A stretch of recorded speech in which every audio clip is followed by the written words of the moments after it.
ಹರೇ ಕೃಷ್ಣ. ಕೇಳಿಸ್ತಾ ಉಂಟಲ್ಲ ಎಲ್ಲರಿಗೂ? ಹಾ, ಕೇಳಿಸ್ತಾ ಇದೆ ಗುರುಜಿ. ಹರೇ ಕೃಷ್ಣ. ಇವತ್ತು ಯಾವುದು ಶುಭ ದಿನ ನಮ್ಗೆ? ಏಕಾದಶಿ, ಪಾಂಡವ ಏಕಾದಶಿ, ನಿರ್ಜಲ ಏಕಾದಶಿ. ವಿಶಾಲ ಏಕಾದಶಿ. ಖುಷಿ ಅಲ್ಲ ಎಲ್ಲರಿಗೂ? ಗುರುಜಿ, ಹ? ಖುಷಿಯ ದಿವಸ ಎಲ್ಲರಿಗೂ ಇವತ್ತು, ಹೌದಾ ಅಲ್ವಾ? ಹೌದು. ಹೌದು ಹೌದು ಗುರುಜಿ. ಯಾಕೆ ಖುಷಿಯ ದಿವಸ?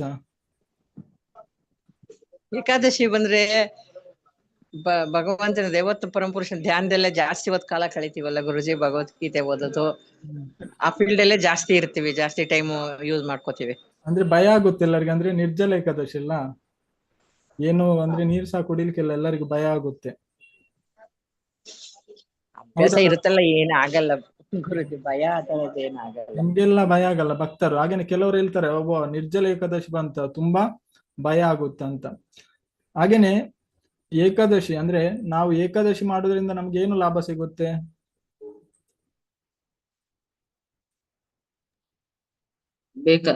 ಭಗವಂತನ ಧಾಮಕ್ಕೆ ಹೋಗೋ ಒಂದು ದಾರಿ ಆಗುತ್ತೆ ಆಗುತ್ತಾ ಪಾಪ ಪ್ರಭು? ಕ್ಷೀಣಿಸುತ್ತೆ ಪ್ರಭುಜಿ.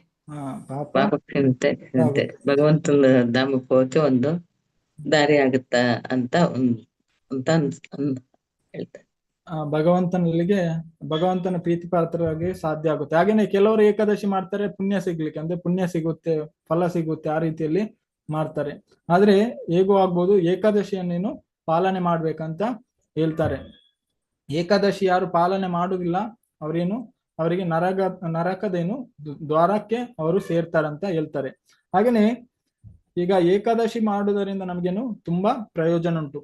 ನೋಡಿ, ಈಗ ಯಾರಾದ್ರೂ ಬಂದು ಹೇಳ್ತಾರೆ, ಅಂದ್ರೆ ನಮ್ಮ ತುಂಬಾ ಲೋನ್ ಉಂಟು ಅಂತ ಅನ್ಕೊಳ್ಳಿ. ಈಗ ನಮಗೆ ತುಂಬಾ ಸಾಲ ಉಂಟು, ಯಾರಾದ್ರೂ ನಮ್ಗೆ ಮಾತು ಕೊಡ್ತಾರೆ, ನೀನು ಇಷ್ಟು ಸ್ವಲ್ಪ ಮಾಡು, ಹೀಗೆ ನಾನು ಹೇಳಿದಾಗೆ ಮಾಡು, ನೀನೇನು ನಾನು ಲೋನ್ ಅನ್ನು ಏನು ಸಾಲವನ್ನು ನಾನು ತೀರಿಸ್ತೇನೆ ಅಂತ. ನಮ್ಗೆ ಏನಾಗುತ್ತೆ? ಖುಷಿ ಆಗುತ್ತೆ, ಮತ್ತೆ ಮಾಡ್ತೀವಿ ಪ್ರಭುಜಿ. ಮಾಡ್ತೀವಿ, ಖುಷಿ ಆಗುತ್ತೆ. ಹಾಗೇನೆ ನೋಡಿ, ಪೂರ್ವ ಜನ್ಮ ಕೃತ ಪಾಪ ವ್ಯಾಧಿ ರೂಪೇಣ ಜಾಯತ ಅಂತ ಹೇಳ್ತಾರೆ. ಅಂದ್ರೆ ನಾವು ಮಾಡಿದಂತ ಪೂರ್ವ ಜನ್ಮದ ಪಾಪ ಏನ್ ಮಾಡುತ್ತೆ ನಮ್ಗೆ? ಈಗ ಸಮಸ್ಯೆ ಎಲ್ಲ ಬರ್ಲಿಕ್ಕೆ ಯಾವ್ದು ಕಾರಣ? ನಮ್ಮ ಹಿಂದಿನ ಜನ್ಮದ ಪಾಪ ಕರ್ಮಗಳು. ನೋಡಿ, ವಿಧವಾಗಿ ಎಲ್ಲ ಜನರು ಒಂದೇ ರೀತಿ ಇಲ್ಲ. ಕೆಲವರಿಗೆ ನೋಡಿ ಹಣದ ಸೌಲಭ್ಯ ಉಂಟು, ಕೆಲವರಿಗೆ ಆರೋಗ್ಯ ಸೌಲಭ್ಯ ಉಂಟು, ಒಂದು ಇದ್ರೆ ಒಂದು ಇಲ್ಲ. ಎಲ್ಲರಿಗೂ ನಾನಾ ರೀತಿಯೇನು ಸಮಸ್ಯೆಗಳು ಇದ್ದೇ ಉಂಟು. ಈ ಭೌತಿಕ ಜಗತ್ತಿಗೆ ಬಂದ್ಮೇಲೆ ಎಲ್ಲಾ ರೀತಿಯೇನು ಸಮಸ್ಯೆ ಉಂಟು. ನಾವು ಭಜನೆ ಕೇಳಿರ್ಬೋದು, ಪೂರ್ವ ಜನ್ಮದಲ್ಲಿ ನಾವು ಮಾಡಿದ ಪಾಪದಿಂದ ಉರಿಯುವಲ್ಲಿ ಜನಿಸಿದನು ಕೃಷ್ಣ. ಅಂದ್ರೆ ನಾವು ಪೂರ್ವ ಜನ್ಮದಲ್ಲಿ ಮಾಡಿದಂತ ಪಾಪದಿಂದ ನಾವೇನು ಇಲ್ಲಿಗೆ ಬಂದಿದ್ದೇವೆ. ಹಾಗೇನೆ ಏಕಾದಶಿಯ ದಿವಸ ಭಗವಂತ ನಮ್ಗೆ ಹೇಳ್ತಾರೆ, ನಾವು ಮಾಡಿದಂತ ಎಲ್ಲ ಪಾಪವನ್ನು ಏನ್ ಮಾಡ್ತಾರೆ ಭಗವಂತ ಏನ್ ಮಾಡ್ತಾರೆ ಏಕಾದಶಿ ಪಾಲನೆ ಮಾಡೋದರಿಂದ? ತೊಳೆದು ಹಾಕ್ತಾರೆ ಪ್ರಭುಜಿ. ತೊಳೆದು ಹಾಕ್ತಾರೆ. ಸೊ ನಮ್ಗೆ ಇದು ಹಣ ಕೊಟ್ಟು ತೊಡೆದು ಹಾಕ್ಲಿಕ್ಕೆ ಆಗುತ್ತಾ ನಮ್ಮ ನಾವು ಮಾಡಿದಂತ ಪಾಪವನ್ನು? ಇಲ್ಲ ಪ್ರಭುಜಿ. ನಾವು ಮಾಡಿದಂತ ಪಾಪವನ್ನು ಹಣ ಕೊಟ್ಟಾಗ್ಲಿ ಬೇರೆ ಯಾವ್ದು ಚಿನ್ನ ಕೊಟ್ಟಾಗ್ಲಿ ಮಾಡ್ಲಿಕ್ಕೆ ಸಾಧ್ಯ ಇಲ್ಲ. ಅದಕ್ಕೆ ಏನ್ ಮಾಡ್ಬೇಕು? ಭಕ್ತಿ ಮಾಡ್ಬೇಕು ಪ್ರಭುಜಿ. ಭಕ್ತಿ ಮಾಡ್ಬೇಕು, ಆಗ ಮಾತ್ರ ಸಾಧ್ಯ ಆಗೋದು. ಅದಕ್ಕೋಸ್ಕರ ಸ್ವಲ್ಪ ಆದ್ರೇನು ತಪಸ್ಸೆಯನ್ನು ಮಾಡ್ಬೇಕು. ಹಾಗೇನೆ ಭಗವಂತ ತುಂಬಾ ಸುಲಭವಾಗಿ ನಮಗೆ ಕೊಡ್ತಾರೆ. ತಿಂಗಳಲ್ಲಿ ಖಾಲಿ ಎಷ್ಟು ಬರುದು ಏಕಾದಶಿ? 2 ಏಕಾದಶಿ, ಶುಕ್ಲ ಪಕ್ಷ ಕೃಷ್ಣ ಪಕ್ಷ. ಶುಕ್ಲ ಪಕ್ಷ ಕೃಷ್ಣ ಪಕ್ಷ 2 ಏಕಾದಶಿ ಬರುತ್ತೆ. ಹಾಗೇನೆ ಸುಲಭವಾಗಿ ನಮಗೇನು ಮಾಡ್ಬೋದು. ಇದರಲ್ಲಿ ಏನು ಕಷ್ಟ ಎಂತದ್ದು ಇಲ್ಲ, ನಮ್ಗೆ ಮಾಡ್ಲಿಕ್ಕೆ ಸಾಧ್ಯ ಆಗುತ್ತೆ. ಹಾಗೇನೆ ಸುಲಭವಾದಂತ ವಿಧಾನ. ನಮ್ಗೆ ನಮ್ಮ ಪಾಪ ಎಲ್ಲ ತೊಡೆದು ಹಾಕ್ಲಿಕ್ಕೇನು ತುಂಬಾ ಭಗವಂತ ನಮಗೆ ತುಂಬಾ ಸುಂದರವಾದ ಮಾರ್ಗವನ್ನು ಕೊಟ್ಟಿದ್ದಾರೆ. ಇದನ್ನು ಯಾರಿಗೆ ಸಹ ಪಾಲನೆಯನ್ನು ಮಾಡ್ಬೋದು, ಯಾವುದೇ ಆದಂತ ಕಷ್ಟ ಇಲ್ಲ. ನಾವು ಮಾಡಿದಂತ ಎಲ್ಲ ಪಾಪ ನಿವಾರಣೆಯಾಗಿ ಹೋಗುತ್ತೆ. ನಾವು ಆ ಭಗವಂತನ ಏಕಾದಶಿ ವ್ರತವನ್ನು ಮಾಡುವುದರಿಂದ ನಮ್ಮ ಪಾಪವನ್ನು ತೊಡೆದು ಹಾಕ್ಲಿಕ್ಕೆ ಹಣ ಕೊಟ್ಟಾಗ್ಲಿ ಚಿನ್ನ ಕೊಟ್ಟಾಗ್ಲಿ ನಮ್ಮ ಪಾಪವನ್ನು ತೊಡೆದು ಹಾಕ್ಲಿಕ್ಕೆ ಸಾಧ್ಯ ಇಲ್ಲ. ಎಷ್ಟೇ ದೊಡ್ಡ ವ್ಯಕ್ತಿ ಆಗಿದ್ರು, ಎಷ್ಟೇ ಜನ ಆದಿದ್ರು, ಅವರಿಗೆ ಎಲ್ಲಾ ರೀತಿಯಲ್ಲಿ ಸಮಸ್ಯೆ ಬಂದೇ ಬರುತ್ತೆ. ಆದ್ರೆ ಯಾರು ಭಗವಂತನ ಭಕ್ತಿಯನ್ನು ಮಾಡ್ತಾರೆ ಅವರಿಗೆ ಸಹ ಬರುತ್ತೆ. ಆದ್ರೆ ಭಗವಂತ ಹೇಳ್ತಾರೆ, ಅವರಿಗೆ ಈ ಜನ್ಮದಲ್ಲಿ ಮಾತ್ರ, ಮತ್ತೆ ಮುಂದಿನ ಜನ್ಮದಲ್ಲಿ ಅವರಿಗೇನು ಎಲ್ಲ ಇದನ್ನು ಕಷ್ಟವನ್ನು ನೋಡ್ಬೇಕಾದಂತ ಪರಿಸ್ಥಿತಿ ಬರುವುದಿಲ್ಲ. ಈ ಜನ್ಮದಲ್ಲಿ ಎಲ್ಲರೂ ಮುಗಿಸೇನು ಭಗವಂತನಲ್ಲಿಗೆ ಹೋಗ್ಲಿಕ್ಕೆ ಸಾಧ್ಯ ಆಗುತ್ತೆ. ಹಾಗೇನೆ ಇವತ್ತಿನ ಏಕಾದಶಿ ಎಲ್ಲಾ ಏಕಾದಶಿ ತರ ಅಲ್ಲ. ಇವತ್ತಿನ ಏಕಾದಶಿ ಏನಂದ್ರೆ ಪಾಂಡವ ನಿರ್ಜಲ ಏಕಾದಶಿ ಅಂತ ಹೇಳ್ತಾರೆ. ಎಲ್ಲಾ ಏಕಾದಶಿಯನ್ನು ಮಾಡಿದಂತ ಫಲ ಈ ಏಕಾದಶಿ ಮಾಡುವುದರಿಂದ ಏನಾಗುತ್ತೆ, ನಮ್ಗೆ ಏನು ಫಲ ಸಿಗುತ್ತೆ? ಎಲ್ಲ ಏಕಾದಶಿಯ ಫಲ ಇದು ಒಂದು ಏಕಾದಶಿಯಲ್ಲೇ ಸಿಗುತ್ತೆ ಪ್ರಭುಜಿ. ಹಾಗಾದ್ರೆ ಬಾಕಿ ಏಕಾದಶಿ ಮಾಡೋ ಅಗತ್ಯ ಇಲ್ಲ ಅಲ್ಲ. ಹಾಗೆಲ್ಲ ಬಾಕಿ ಏಕಾದಶಿ ಸಹ ಮಾಡ್ಬೇಕು. ನಾವು ಮಾಡಿದಂತ ಬಾಕಿ ಏಕಾದಶಿ ಯಾವ್ದಾದ್ರು ತಪ್ಪು ಇರ್ಲಿ, ಯಾವ್ದಾದ್ರು ಇದಿರ್ಲಿ, ಎಲ್ಲವೇನು ಈ ಏಕಾದಶಿ ಮಾಡುವುದರಿಂದ ನಮ್ಗೇನು ಇದಾಗುತ್ತೆ ಅಂತ ಹೇಳ್ತಾರೆ. ಎಲ್ಲ ಏಕಾದಶಿಯನ್ನು ಫಲ ನಮ್ಗೆ ಸಿಗುತ್ತೆ ಅಂತ ಹೇಳ್ತಾರೆ. ಹಾಗೇನೆ ಭೀಮನಿಗೆ ಏನಂದ್ರೆ, ಭೀಮನಿಗೆ ಎಲ್ಲ ಏಕಾದಶಿಯನ್ನು ಮಾಡ್ಲಿಕ್ಕೆ ಸಾಧ್ಯ ಆಗೋದಿಲ್ಲ. ಯಾಕೆ ಸಾಧ್ಯ ಆಗೋದಿಲ್ಲ?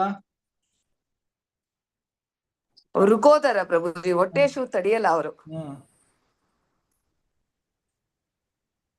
ರುಕೋದರ ಅಂದ್ರೆ ಅವರು ಹೊಟ್ಟೆ ಹಸಿವು ತಡಿಲಿಕ್ಕೆ ಸಾಧ್ಯ ಆಗುದಿಲ್ಲ. ಅದಕ್ಕೋಸ್ಕರ ಅವ್ರು ಏನ್ ಮಾಡ್ತಾರೆ, ಅವರು ಪ್ರಾರ್ಥನೆಯನ್ನು ಮಾಡ್ತಾರೆ. ಅದಕ್ಕೋಸ್ಕರ ಅವ್ರಿಗೇನು ನಿರ್ಜಲ ಏಕಾದಶಿಯನ್ನು ಒಂದು ಮಾಡ್ಲಿಕ್ಕೆ ಹೇಳ್ತಾರೆ, ಶುಕ್ಲ ಪಕ್ಷದಲ್ಲಿ ಬರುವಂತದ್ದು.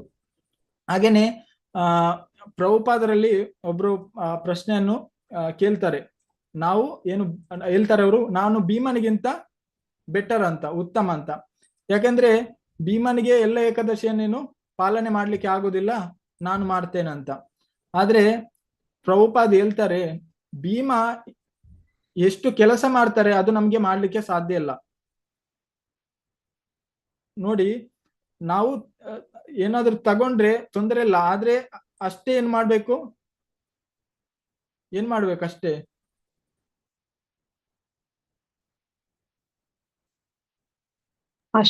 ಕೆಲಸವನ್ನ ಮಾಡ್ಬೇಕು ಪ್ರಭುಜಿ. ಕೆಲಸನು ಮಾಡ್ಬೇಕು. ಖಾಲಿ ತಿಂದ್ರೆ ಸಾಗಲ್ಲ. ನಾವೆಲ್ಲ ಹೇಗೆ ತಿಂದು ಸ್ವಲ್ಪ ಮಾಡಿ ಏನು ಮಲಗುದು. ಆದ್ರೆ ಭೀಮ ಆತರ ಅಲ್ಲ. ಭೀಮ ಏನು, ಪ್ರಭುಪಾದ ಹೇಳ್ತಾರೆ, ಅವರಿಗೆ ಎಷ್ಟು ಆನೆ ಬಲ ಉಂಟು ಭೀಮನಿಗೆ?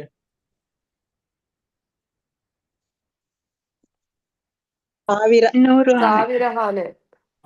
ಅವರಿಗೆ ಅಷ್ಟು ಬಾಲೆ ಏನು ಆನೆ ಬಲ ಉಂಟು. ನಾವು ನೋಡ್ಬೋದು, ಒಂದು ಆನೆ ಏನು ಮಾಡುತ್ತೆ, ಎಲ್ಲವನ್ನೇನು ಮರವನ್ನೆಲ್ಲ ಕಿತ್ತೆಸೆಯುತ್ತೆ. ಹಾಗೇನೆ ಭೀಮನ ಕೆಲಸ ನಮ್ಮಂತವ್ರು ಎಲ್ಲ ಕೂಡಿದ್ರು ಭೀಮನಿಗೆ ಹೋಲಿಸಬಹುದಾ? ಹೋಲಿಸ್ಲಿಕ್ಕೆ ಸಾಧ್ಯ ಇಲ್ಲ ಪ್ರಭುಜಿ.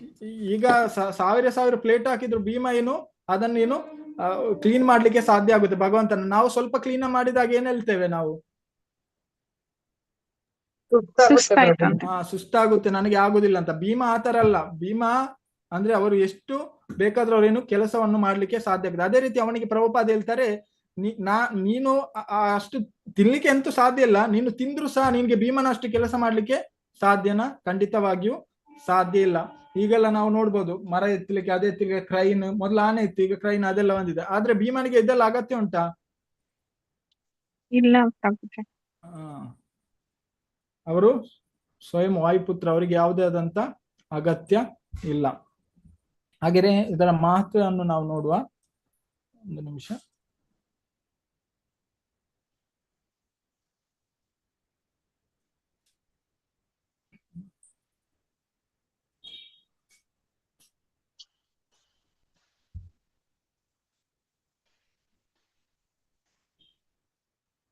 ಸ್ಕ್ರೀನ್ ಕಾಣ್ತಾ ಉಂಟಲ್ಲ ಎಲ್ಲರಿಗೂ? ಕಾಣಿಸ್ತಿದೆ ಪ್ರಭುಜಿ. ಹರೇ ಕೃಷ್ಣ. ಇದು ಬ್ರಹ್ಮ ವೈವರ್ತಕ ಪುರಾಣದಿಂದ ಪಾಂಡವ ನಿರ್ಜಲ ಏಕಾದಶಿ, ಜ್ಯೇಷ್ಠ ಮಾಸದ ಶುಕ್ಲ ಪಕ್ಷದ ಏಕಾದಶಿ ಮಹಾತ್ಮೆ, ಭೀಮಸೇನನ ಆಲಲು ಮತ್ತು ವ್ಯಾಸದೇವರ ಉಪದೇಶ. ಯಾರಾದ್ರೂ ಓದ್ಬೋದು ಮತ್ತೆ? ಹರೇ ಕೃಷ್ಣ. ಹರೇ ಕೃಷ್ಣ ಪ್ರಭುಜಿ. ಹರೇ ಕೃಷ್ಣ. ಒಂದು ದಿನ ಮಹಾರಾಜ ಯುಧಿಷ್ಠಿರನ ಅನುಜನಾದ ಭೀಮಸೇನನು ಪಾಂಡವರ ಪಿತಾಮಹರಾದ ಮಹರ್ಷಿ ವೇದವ್ಯಾಸರನ್ನು ಒಂದು ಪ್ರಶ್ನೆ ಕೇಳಿದನು. ಓ ಪರಮ ಬುದ್ಧಿವಂತರಾದ ಪಿತಾಮಹರೇ, ನನ್ನ ಜ್ಯೇಷ್ಠ ಭಾತೃ ಯುಧಿಷ್ಠಿರ, ಮಾತೆ ಕುಂತಿ, ಪ್ರೀತಿಯ ಪತ್ನಿ ದ್ರೌಪದಿ ಹಾಗೂ ಅರ್ಜುನ, ನಕುಲ, ಸಹದೇವ ಇವರೆಲ್ಲರೂ ಪ್ರತಿಯೊಂದು ಏಕಾದಶಿಯ ದಿನದಂದು ಸಂಪೂರ್ಣ ಉಪವಾಸವಿದ್ದು ಆ ಪವಿತ್ರ ದಿನದ ಎಲ್ಲಾ ನಿಯಮಗಳನ್ನು ಅತ್ಯಂತ ಕಟ್ಟುನಿಟ್ಟಾಗಿ ಪಾಲಿಸುತ್ತಾರೆ. ಅವರು ಅತ್ಯಂತ ಧಾರ್ಮಿಕರಾಗಿದ್ದು ನನಗೂ ಸಹ ಆ ದಿನ ಉಪವಾಸವಿರಲು ಸದಾ ಹೇಳುತ್ತಾರೆ. ಆದರೆ ಓ ಪೂಜ್ಯ ಪಿತಾಮಹರೇ, ನಾನು ಅವರಿಗೆ ಸ್ಪಷ್ಟವಾಗಿ ಹೇಳಿದ್ದೇನೆ, ನನಗೆ ಊಟವಿಲ್ಲದೆ ಬದುಕಲು ಸಾಧ್ಯವಿಲ್ಲ. ಏಕೆಂದರೆ ನಾನು ವಾಯುದೇವನ ಪುತ್ರ. ನಾನು ಉದರದಲ್ಲಿರುವ ಸಮಾನ ಪ್ರಾಣ ಜೀರ್ಣಾಗ್ನಿ ಹಾಗೂ ಹಸಿವನ್ನು ತಡೆದುಕೊಳ್ಳುವುದು ನನಗೆ ಅಸಾಧ್ಯವಾದ ಮಾತು. ನಾನು ಭಗವಾನ್ ಕೇಶವನನ್ನು ಅತ್ಯಂತ ವೈಭವದ ಉಪಚಾರಗಳಿಂದ ಪೂಜಿಸಬಲ್ಲೆ, ಧಾರಾಳವಾಗಿ ದಾನ ಧರ್ಮಗಳನ್ನು ಮಾಡಬಲ್ಲೆ. ಆದರೆ ಏಕಾದಶಿಯ ದಿನ ಉಪವಾಸವಿರಲು ನನ್ನಿಂದ ಸಾಧ್ಯವಿಲ್ಲ. ದಯವಿಟ್ಟು ಉಪವಾಸ ಮಾಡುವುದೇ ಈ ಎಲ್ಲಾ ಏಕಾದಶಿಗಳ ಪುಣ್ಯ ಫಲವನ್ನು ಪಡೆಯುವ ಮಾರ್ಗವನ್ನು ನನಗೆ ತಿಳಿಸಿಕೊಡಿ. ಭೀಮನ ಈ ಮಾತುಗಳನ್ನು ಕೇಳಿ ಪಿತಾಮಹ ವ್ಯಾಸದೇವರು ಹೀಗೆಂದರು. ಭೀಮನೇ, ನೀನು ಮರಣ ನಂತರ ನರಕ ಲೋಕಗಳನ್ನು ತ್ಯಜಿಸಿ ತಪ್ಪಿಸಿ ಸ್ವರ್ಗಲೋಕ ಹಾಗೂ ಆಧ್ಯಾತ್ಮಿಕ ಲೋಕವನ್ನು ಸೇರಬಯಸುವುದಾದರೆ ಶುಕ್ಲ ಪಕ್ಷ ಮತ್ತು ಕೃಷ್ಣ ಪಕ್ಷಗಳೆರಡರ ಏಕಾದಶಿಗಳಂದು ಖಂಡಿತವಾಗಿಯೂ ಉಪವಾಸ ಮಾಡಲೇಬೇಕು. ಭೀಮನ ಉದರಾಗ್ನಿ ವೃಕ ಮತ್ತು ವ್ಯಾಸರ ಸಾತ್ವಾನ. ಭೀಮನು ಉತ್ತರಿಸಿದನು, ಓ ಮಹಾಮುನಿಗಳೇ, ನನ್ನ ಪ್ರಾರ್ಥನೆಯನ್ನು ಆಲಿಸಿ. ದಿನಕ್ಕೆ ಒಮ್ಮೆಯಷ್ಟೇ ಉಂಡು ಬದುಕುವುದು ನನಗೆ ಕಷ್ಟವಿರುವಾಗ ಇಡೀ ದಿನ ಸಂಪೂರ್ಣ ಉಪವಾಸವಿರಲು ಹೇಗೆ ಸಾಧ್ಯ? ನಾನು ಹೊಟ್ಟೆಯೊಳಗೆ ವೃಕ ಎಂಬ ಹೆಸರಿನ ವಿಶೇಷವಾದ ಜೀರ್ಣಾಗ್ನಿ ಉರಿಯುತ್ತಿದೆ. ವಿಷ್ಣುವಿನಿಂದ ಬ್ರಹ್ಮ, ಬ್ರಹ್ಮನಿಂದ ಅಂಗೀರಸ, ಅಂಗೀರಸನಿಂದ ಬೃಹಸ್ಪತಿಯಿಂದ ಶಮ್ಯು, ಹೀಗೆ ಅಗ್ನಿದೇವನ ವಂಶಾವಳಿ ಇದೆ. ಈ ಅಗ್ನಿದೇವಿಯು ಆಗ್ನೇಯ ದಿಕ್ಕಿನ ದಿಕ್ಕಾಲ್ಪಕಾವೂ ಹೌದು. ಈತನೇ ಹಿಂದೆ ಪರೀಕ್ಷಿತ ಮಹಾರಾಜರಿಗೆ ಪರೀಕ್ಷೆ ನೀಡಲು ಪಾರಿವಾಳದ ರೂಪ ತಾಳಿದ್ದನು. ಅಗ್ನಿಯಲ್ಲಿ 3 ವಿಧಗಳಿವೆ: ಧವಾಗ್ನಿ, ಕಾಡಿನ ಕಿಚ್ಚು, ವಡದಾಗ್ನಿ, ಸಮುದ್ರದೊಳಗಿನ ಕಿಚ್ಚು ಮತ್ತು ಜರದಾಗ್ನಿ, ಹೊಟ್ಟೆಯೊಳಗಿನ ಜೀರ್ಣಾಗ್ನಿ. ನನ್ನ ಉದರದಲ್ಲಿರುವ ಈ ಜರದಾಗ್ನಿಯೇ ವೃಕ. ನಾನು ಹೊಟ್ಟೆ ತುಂಬ ಉಂಡಾಗ ಮಾತ್ರ ಈ ಅಗ್ನಿ ಶಾಂತವಾಗುತ್ತದೆ. ಓ ಮಹರ್ಷಿ, ನಾನು ವರ್ಷವಿಡೀ ಉಪವಾಸವಿರಲಾರೆ. ಆದ್ದರಿಂದ ಇಡೀ ವರ್ಷದ ಎಲ್ಲಾ ಏಕಾದಶಿಗಳ ಫಲಗಳನ್ನು ತನ್ನೊಳಗೆ ಅಡಗಿಸಿಕೊಂಡಿರುವ ನಾನು ಆಚರಿಸಬಹುದಾದ ಒಂದು ದೊಡ್ಡ ಶ್ರೇಷ್ಠ ಏಕಾದಶಿಯ ಬಗ್ಗೆ ನನಗೆ ತಿಳಿಸಿ. ನಾನು ಅದನ್ನು ಅತ್ಯಂತ ಶ್ರದ್ಧೆಯಿಂದ ಆಚರಿಸಿ ಮುಕ್ತಿಗೆ ಅರ್ಹನಾಗುತ್ತೇನೆ. ಶ್ರೀಲ ವ್ಯಾಸದೇವರು ಉತ್ತರಿಸಿದರು, ಓ ರಾಜನೇ, ವೈದಿಕ ಯಜ್ಞ ಯಾಗಾದಿ ಹಾಗೂ ವಿಸ್ತೀರ್ಣವಾದ ಪೂಜೆಗಳ ಬಗ್ಗೆ ನೀನು ನನ್ನಿಂದ ಕೇಳಿದ್ದೀಯ. ಆದರೆ ಈ ಕಲಿಯುಗದಲ್ಲಿ ಯಾರೂ ಸಹ ಆ ಎಲ್ಲಾ ಕರ್ತವ್ಯಗಳನ್ನು ಯಥಾವತ್ತಾಗಿ ಪಾಲಿಸಲು ಶಕ್ತರಾಗಿರುವುದಿಲ್ಲ. ಆದ್ದರಿಂದ ಅತ್ಯಂತ ಕಡಿಮೆ ವೆಚ್ಚದಲ್ಲಿ ಸಣ್ಣ ತಪಸ್ಸಿನ ಮೂಲಕ ಅತ್ಯುನ್ನತ ಪುಣ್ಯ ಹಾಗೂ ಸುಖವನ್ನು ಪಡೆಯುವ ಮಾರ್ಗವನ್ನು ನಿನಗೆ ಹೇಳುತ್ತೇನೆ. ಸಮಸ್ತ ಪುರಾಣಗಳ ಸಾರವೆಂದರೆ ಮನುಷ್ಯನು ಯಾವುದೇ ಪಕ್ಷದ ಏಕಾದಶಿಯ ದಿನವಂದು ಅನ್ನವನ್ನು ಉಣ್ಣಬಾರದು. ಏಕಾದಶಿ ವ್ರತವು ಮನುಷ್ಯನನ್ನು ನರಕದ ದಾರಿಯಿಂದ ರಕ್ಷಿಸುತ್ತದೆ. ವ್ಯಾಸದೇವರ ಮಾತುಗಳನ್ನು ಕೇಳಿ ಮಹಾಪರಾಕ್ರಮಿಯಾದ ಭೀಮಸೇನನು ಭಯಭೀತನಾಗಿ ಬಿರುಗಾಳಿಗೆ ಸಿಲುಕಿದ ಆಲದ ಮರದ ಎಲೆಯಂತೆ ನಡುಗತೊಡಗಿದನು. ಅವನು ಕಳವಳದಿಂದ, ಪಿತಾಮಹರೇ, ಹಾಗೆಂದರೆ ನಾನೇನು ಮಾಡಲಿ? ವರ್ಷಕ್ಕೆ 24 ಏಕಾದಶಿಗಳ ಉಪವಾಸ ಮಾಡಲು ನನಗಂತೂ ಶಕ್ತಿ ಇಲ್ಲ.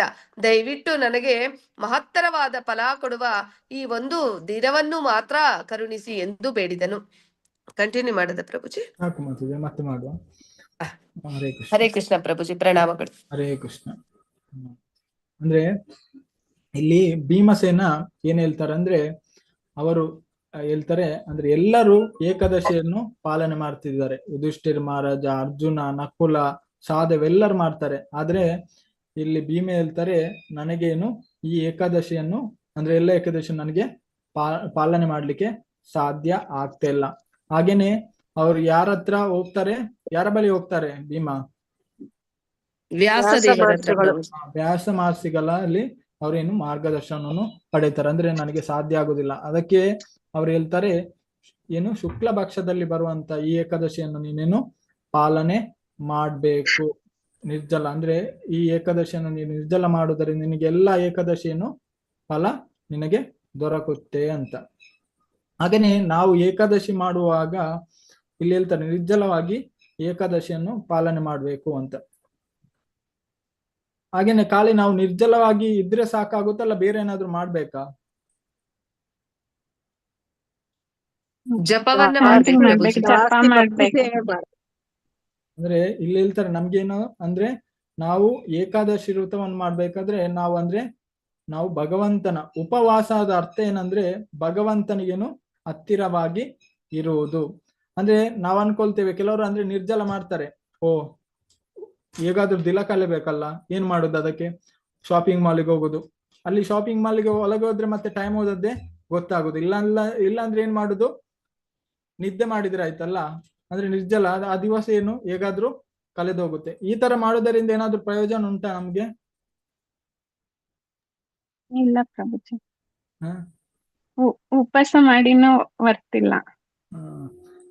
ನಾವು ಈ ತರ ಮಾಡಿದ್ರೆ ನಮಗೆ ಇದು ಸಿಗ್ಬೋದು, ಆದ್ರೆ ನಾವು ಭಗವಂತನಿಗೆ ಪ್ರೀತಿ ಪಾತ್ರರಾಗ್ಲಿಕ್ಕೆ ಸಾಧ್ಯ ಇಲ್ಲ. ಭಗವಂತನಿಗೆ ಪ್ರೀತಿ ಪಾತ್ರರಾಗಿರ್ಬೇಕಾದ್ರೆ ನಾವ್ ಏನ್ ಮಾಡ್ಬೇಕು?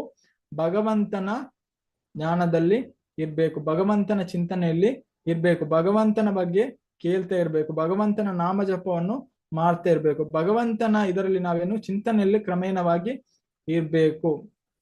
ಆಗ ಮಾತ್ರ ನಮಗೆ ಸಾಧ್ಯ ಆಗುತ್ತೆ. ಹಾಗೇನೆ ನಿರ್ಜಲ ಏಕಾದಶಿಯ ಕಠಿಣ ನಿಯಮಗಳು ಓದಿ ಮಾತೆ. ಹರೇ ಕೃಷ್ಣ.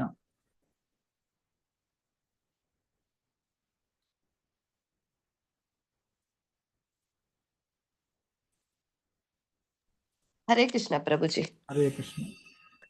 ವ್ಯಾಸದೇವರು ಹೇಳಿದರು, ಹಾಗಂದರೆ ಕೇಳು, ಸೂರ್ಯನು ವೃಷಭ ಮತ್ತು ಮಿಥುನ ರಾಶಿಯಲ್ಲಿ ಸಂಚರಿಸುವ ಜ್ಯೇಷ್ಠ ಮಾಸದ ಶುಕ್ಲ ಪಕ್ಷದಲ್ಲಿ ಬರುವ ಏಕಾದಶಿಯ ದಿನದಂದು ನೀನು ನೀರನ್ನು ಸಹ ಕುಡಿಯದೆ ನಿರ್ಜಲ ಸಂಪೂರ್ಣ ಉಪವಾಸವಿರಬೇಕು. ಜ್ಞಾನಿಗಳ ಪ್ರಕಾರ ಈ ದಿನದಂದು ಕೇವಲ ಆಚಮನ ಮತ್ತು ಶುದ್ಧೀಕರಣಕ್ಕಾಗಿ ಮಾತ್ರ ನೀರನ್ನು ಬಳಸಬಹುದು. ಆಚಮನ ಮಾಡುವಾಗ ಬಂಗಾರದ ಹನಿ ಅಥವಾ ಒಂದು ಸಾಸಿವೆ ಕಾಳು ಮುಳುಗುವಷ್ಟೇ ನೀರನ್ನು ಬಲಗೈ ಅಂಗೈಯಲ್ಲಿ ಗೋಕರ್ಣ ಕೃತಿಯಲ್ಲಿ ಮಾಡಿ ಕುಡಿಯಬಹುದು. ಅದಕ್ಕಿಂತ ಹೆಚ್ಚು ನೀರನ್ನು ಕುಡಿದರೆ ಈ ಕಡು ಬೇಸಿಗೆಯಲ್ಲೂ ಮದ್ಯಪಾನ ಮಾಡಿದಷ್ಟೇ ದೋಷ ಬರುತ್ತದೆ. ಅನ್ನ ಅಥವಾ ಯಾವುದೇ ಆಹಾರವನ್ನು ಸೇವಿಸಿದರೆ ವ್ರತ ಭಂಗವಾಗುತ್ತದೆ. ಈ ಕಠಿಣ ಉಪವಾಸವು ಏಕಾದಶಿಯ ಸೂರ್ಯೋದಯದಿಂದ ಹಿಡಿದು ಮರುದಿನ ದ್ವಾದಶಿಯ ಸೂರ್ಯೋದಯವರೆಗೂ ಅನ್ವಯಿಸುತ್ತದೆ. ಯಾವ ಮನುಷ್ಯನು ಈ ನಿರ್ಜಲ ಏಕಾದಶಿಯನ್ನು ಅತ್ಯಂತ ನಿಷ್ಠೆಯಿಂದ ಆಚರಿಸುತ್ತಾನೋ ಅವನು ವರ್ಷದ ಉಳಿದೆಲ್ಲ 24 ಏಕಾದಶಿಗಳನ್ನು ಆಚರಿಸಿದ ಪೂರ್ಣ ಫಲವನ್ನು ಸುಲಭವಾಗಿ ಪಡೆಯುತ್ತಾನೆ. ದ್ವಾದಶಿಯ ದಿನ ಬೆಳಿಗ್ಗೆ ಬೇಗ ಎದ್ದು ಸ್ನಾನ ಮಾಡಬೇಕು. ನಂತರ ನಿಯಮಗಳ ಪ್ರಕಾರ ತನಗಿರುವ ಶರ್ಕಾನುಸಾರ ಯೋಗ್ಯವಾದ ಬ್ರಾಹ್ಮಣರಿಗೆ ಸುವರ್ಣ ಮತ್ತು ಜಲದಾನವನ್ನು ಮಾಡಬೇಕು. ಬಳಿಕ ಬ್ರಾಹ್ಮಣರೊಂದಿಗೆ ನನ್ನ ಮನಸ್ಸಿನಿಂದ ಪ್ರಸಾದವನ್ನು ಸ್ವೀಕರಿಸಿ ವ್ರತವನ್ನು ಮುಗಿಸಬೇಕು. ಓ ಭೀಮಸೇನ, ಈ ವಿಶೇಷ ಏಕಾದಶಿಯನ್ನು ಆಚರಿಸುವವನು ವರ್ಷದ ಎಲ್ಲಾ ಏಕಾದಶಿಗಳ ಫಲವನ್ನು ಉಣ್ಣುತ್ತಾನೆ ಎಂಬುದರಲ್ಲಿ ಯಾವುದೇ ಸಂದೇಹವಿಲ್ಲ. ನಿರ್ಜಲ ಏಕಾದಶಿಯ ಅದ್ಭುತ ಪುಣ್ಯ ಫಲಗಳು. ಪ್ರಭುಜಿ ಕಂಟಿನ್ಯೂ ಮಾಡದ? ಮಾಡಿ. ವ್ಯಾಸದೇವರು ಮುಂದುವರಿಸಿ ಹರೇ ಕೃಷ್ಣ. ವ್ಯಾಸದೇವರು ಮುಂದುವರಿಸಿ ಹೇಳಿದರು, ಭೀಮನೆ, ಈ ಏಕಾದಶಿಯ ವಿಶಿಷ್ಟ ಪುಣ್ಯವನ್ನು ಕೇಳು. ಶಂಖ, ಚಕ್ರ, ಗದ, ಪದ್ಮಧಾರಿಯಾದ ಪರಮ ಪುರುಷ ಶ್ರೀಕೃಷ್ಣನು ಸ್ವತಃ ನನಗೆ ಹೀಗೆ ಹೇಳಿದ್ದಾನೆ. ಎಲ್ಲರೂ ನನ್ನನ್ನು ಆಶ್ರಯಿಸಿ ನನ್ನ ಆಜ್ಞೆಯನ್ನು ಪಾಲಿಸಬೇಕು. ಜ್ಯೇಷ್ಠ ಶುಕ್ಲ ಏಕಾದಶಿಯ ದಿನದಂದು ನೀರನ್ನು ಕುಡಿಯದೆ ಉಪವಾಸವಿರುವುದು ತನ್ನ ಎಲ್ಲಾ ಪಾಪ ಕರ್ಮಗಳಿಂದ ಮುಕ್ತನಾಗುತ್ತಾನೆ. ಓ ಭೀಮಸೇನ, ಕಲಹ ಮತ್ತು ಕಪಟಗಳ ಯುಗವಾದ ಈ ಕಲಿಯುಗದಲ್ಲಿ ವೇದದ ನಿಯಮಗಳು ನಾಶವಾಗುತ್ತಿರುವಾಗ, ದಾನ ಧರ್ಮಗಳು ಕ್ಷೀಣಿಸುತ್ತಿರುವಾಗ ಆತ್ಮಶುದ್ಧಿಗೆ ಬೇರೆ ಮಾರ್ಗ ಎಲ್ಲಿದೆ? ಆದರೆ ಏಕಾದಶಿ ಉಪವಾಸವು ಮನುಷ್ಯನ ಇಂದಿನ ಎಲ್ಲ ಪಾಪ ಕರ್ಮಗಳನ್ನು ಸುಟ್ಟು ಭಸ್ಮ ಮಾಡುತ್ತದೆ. ಈ ದಿನ ವ್ರತವು ಜಗತ್ತಿನ ಎಲ್ಲ ತೀರ್ಥ ಕ್ಷೇತ್ರಗಳಲ್ಲಿ ಸ್ನಾನ ಮಾಡಿದಷ್ಟು, ಎಲ್ಲಾ ರೀತಿಯ ದಾನಗಳನ್ನು ನೀಡಿದಷ್ಟು ಪುಣ್ಯವನ್ನು ಒಂದೇ ಬಾರಿಗೆ ಕರುಣಿಸುತ್ತದೆ. ಮನುಷ್ಯರಲ್ಲಿ ಈ ವ್ರತಧಾರಿಗಳು ಶ್ರೇಷ್ಠರಾಗುತ್ತಾರೆ ಮತ್ತು ಅವರಿಗೆ ಸಕಲ ಐಶ್ವರ್ಯ, ಧಾನ್ಯ, ಬಲ, ಆರೋಗ್ಯ ಲಭಿಸುತ್ತದೆ. ಮರಣದ ಭೀಕರ ಸಮಯದಲ್ಲಿ ಕಪ್ಪು ಹಳದಿ ಬಣ್ಣದ ಕೈಯಲ್ಲಿ ಗದೆಯನ್ನಿಡಿದು ಪಾಶವನ್ನು ತಿರುಗಿಸುವ ಯಮದೂತರು ಈ ವೃತಧಾರಿಯ ಹತ್ತಿರವೂ ಸುಳಿಯುವುದಿಲ್ಲ. ಬದಲಿಗೆ ಭಗವಾನ್ ವಿಷ್ಣುವಿನಂತೆ 4 ಕೈಗಳಲ್ಲಿ ಶಂಖ, ಚಕ್ರ, ಗದಾ, ಪದ್ಮಗಳನ್ನು ಧರಿಸಿ ಪೀತಾಂಬರ ಹುಟ್ಟಿರುವ ದಿವ್ಯ ವಿಷ್ಣುದೂತರು ಬಂದು ಅವರನ್ನು ವೈಭವದ ವಿಮಾನದಲ್ಲಿ ನೇರವಾಗಿ ವಿಷ್ಣು ಲೋಕಕ್ಕೆ ಕರೆದೊಯ್ಯುತ್ತಾರೆ. ಪಿತಾಮಹ ವ್ಯಾಸ ದೇವರಿಂದ ಈ ನಿರ್ಜಲ ಏಕಾದಶಿಯ ಮಹಿಮೆಯನ್ನು ಕೇಳಿದ ತಕ್ಷಣ ಯುಧಿಷ್ಠಿರ, ಅರ್ಜುನ, ನಕುಲ, ಸಹದೇವ ಹಾಗೂ ದ್ರೌಪದಿ ಎಲ್ಲರೂ ಇದನ್ನು ಆಚರಿಸಲು ದೃಢ ಸಂಕಲ್ಪ ಮಾಡಿದರು. ಭೀಮಸೇನನು ಸಹ ಅಂದು ನೀರು ಕುಡಿಯದೆ ಉಪವಾಸವಿದ್ದನು. ಆದ್ದರಿಂದಲೇ ಈ ದಿನಕ್ಕೆ ಪಾಂಡವ ನಿರ್ಜಲ ಏಕಾದಶಿ ಅಥವಾ ಭೀಮಸೇನಿ ಏಕಾದಶಿ ಅಥವಾ ಮಹಾದ್ವಾದಶಿ ಎಂದು ಹೆಸರು ಬಂತು. ಪ್ರಣಾಮ್ಸ್ ಪ್ರಭು. ಹರೇ ಕೃಷ್ಣ. ಹರೇ ಕೃಷ್ಣ. ಹರೇ ಕೃಷ್ಣ. ಇವತ್ತು ಅಂದ್ರೆ ಭಾಗವತಂ ಕ್ಲಾಸ್ ಇದಿಲ್ಲ, ಅಂದ್ರೆ ನಾಳೆ ತಗೊಳ್ತಾರೆ ಪ್ರಭು. ಅಂದ್ರೆ ನಾನು ಏಕಾದಶಿ ಬಗ್ಗೆ ಇಲ್ಲಿ ಕೇಳಿದ್ರು, ಹಾಗೆ ಏಕಾದಶಿಯದ್ದು ನಾವು ಕಂಟಿನ್ಯೂ ಮಾಡುವ, ಆಗ್ಬೋದಲ್ಲ? ಹರೇ ಕೃಷ್ಣ. ಹರೇ ಕೃಷ್ಣ ಪ್ರಭು. ಓದ್ಲಾ ಪ್ರಭು? ಹರೇ ಕೃಷ್ಣ. ಇಲ್ಲ, ಮತ್ತೆ ಓದುವ ಇದು ಅಂದ್ರೆ ಓಕೆ ಪ್ರಭುಜಿ, ಓಕೆ. ಹಾ ಸರಿ. ಇಲ್ಲಿ ಅಂದ್ರೆ ಹೇಳ್ತಾರೆ, ಅಂದ್ರೆ ನಾವು ಏಕಾದಶಿ ವ್ರತವನ್ನು ಮಾಡುವುದರಿಂದ ನಮಗೆ ಎಷ್ಟು ಪ್ರಯೋಜನ ಉಂಟಂತ ಇಲ್ಲಿ ಹೇಳ್ತಾರೆ. ಅಂದ್ರೆ ಇಲ್ಲಿ ಹೇಳ್ತಾರೆ, ಕಲಿಯುಗದಲ್ಲಿ ವೇದ ನಿಯಮಗಳನ್ನು ನಾಶವಾಗುತ್ತಿರುವ, ದಾನ ಧರ್ಮಗಳ ಕ್ಷೀಣಿಸುತ್ತಿರುವಾಗ ಆತ್ಮಶುದ್ಧಿಗೆ ಬೇರೆ ಮಾರ್ಗ ಎಲ್ಲಿದೆ? ಅಂದ್ರೆ ಇಲ್ಲಿ ಹೇಳ್ತಾರೆ, ಏಕಾದಶಿ ಮಾಡುವುದರಿಂದ ನಮ್ಮ ಇಂದಿನ ಪೂರ್ವಜನ್ಮದ ಮಾಡಿದ ಎಲ್ಲ ಪಾಪಗಳೇನು ಸುಟ್ಟು ಭಸ್ಮ ಆಗುತ್ತೆ. ಹಾಗೇನೆ ಇಲ್ಲಿ ಹೇಳ್ತಾರೆ, ಯಮದೂತರು ಯಾರು ಏಕಾದಶಿ ಅಲ್ಲಿ ಅವರ ಹತ್ತಿರ ಸಹ ಏನು, ನಮ್ಮ ಹತ್ತಿರ ಸಹ ಏನು ಸುಳಿಯುವುದಿಲ್ಲ ಅಂತೆ, ಯಾರು ಏಕಾದಶಿ ವ್ರತವನ್ನು ಮಾಡುವುದಿಲ್ಲ. ನೋಡಿ, ಅದಕ್ಕೆ ಏಕಾದಶಿ ವ್ರತವನ್ನು ನಾವೇನು ತುಂಬಾ ಇದರಿಂದ ಶ್ರದ್ಧೆಯಿಂದ ನಾವು ಮಾಡ್ಬೇಕು. ಮಾಡ್ಲಿಕ್ಕೆ ಆಗುದಿಲ್ಲ ಅಂತಲ್ಲ, ಮಾಡ್ಲಿಕ್ಕೆ ನಮ್ಗೆ ಸಾಧ್ಯ ಆಗುತ್ತೆ. ಆದ್ರೆ ನಮ್ಗೆ ಏನು ಇರುತ್ತೆ ಅಂದ್ರೆ ನಮ್ಗೆ ಅದರಲ್ಲಿ ಆಸಕ್ತಿ ಇರೋದಿಲ್ಲ. ನಾವು ಅದರ ಬಗ್ಗೆ ತಿಳ್ಕೊಂಡ್ರೆ ನಮಗೇನು ಅದರ ಬಗ್ಗೆ ಆಸಕ್ತಿ ತಂತಾನೆ ಆಗುತ್ತೆ. ಈಗ ನೋಡಿ, ಮದುವೆ ಕಾರ್ಯ ಎಲ್ಲ ಇರುತ್ತೆ ಅಂತ ಅನ್ಕೊಳ್ಳಿ. ಈಗ ಯಾರಾದ್ರೂ ಮಗಳ ಮದುವೆ ಉಂಟು, ಆಗ ಇಡೀ ದಿವಸ ಏನು ತಗೊಳ್ಳುವುದಿಲ್ಲ, ಆದ್ರೂ ಅವರಿಗೆ ಅದರ ಚಿಂತನೆನೇ ಬರುದಿಲ್ಲ. ಯಾಕೆ ಬರುದಿಲ್ಲ?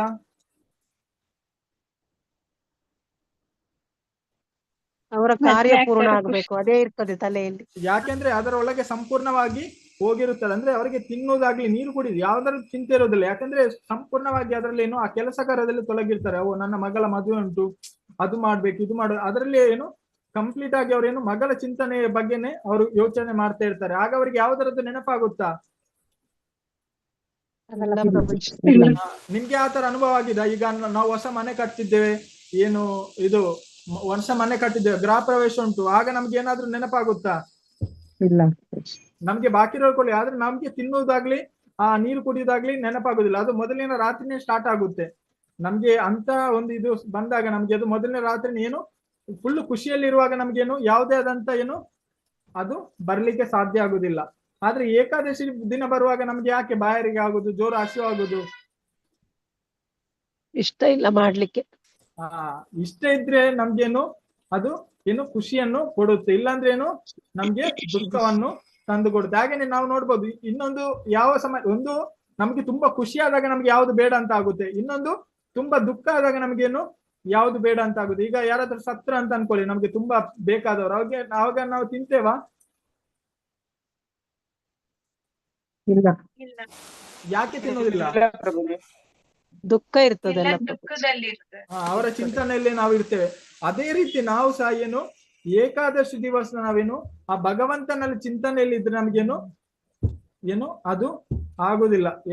ಯಾವಾಗಲೂ ನಾವು ಆ ಭಗವಂತನ ಬಗ್ಗೆ ಚಿಂತನೆಯಲ್ಲಿ ಇದ್ರೆ ನಮ್ಗೆ ಆ ವ್ರತವನ್ನು ಮಾಡ್ಲಿಕ್ಕೆ ಖಂಡಿತವಾಗಿಯೂ ಸಾಧ್ಯ ಆಗುತ್ತೆ, ಇಲ್ಲದಿದ್ರೆ ಸಾಧ್ಯ ಆಗುದಿಲ್ಲ. ಈಗ ನಾನು ಹೇಳಿದೆ ಅದೇ ರೀತಿ ನಾವು ಯಾವುದಾದ್ರೂ ನಮ್ಮ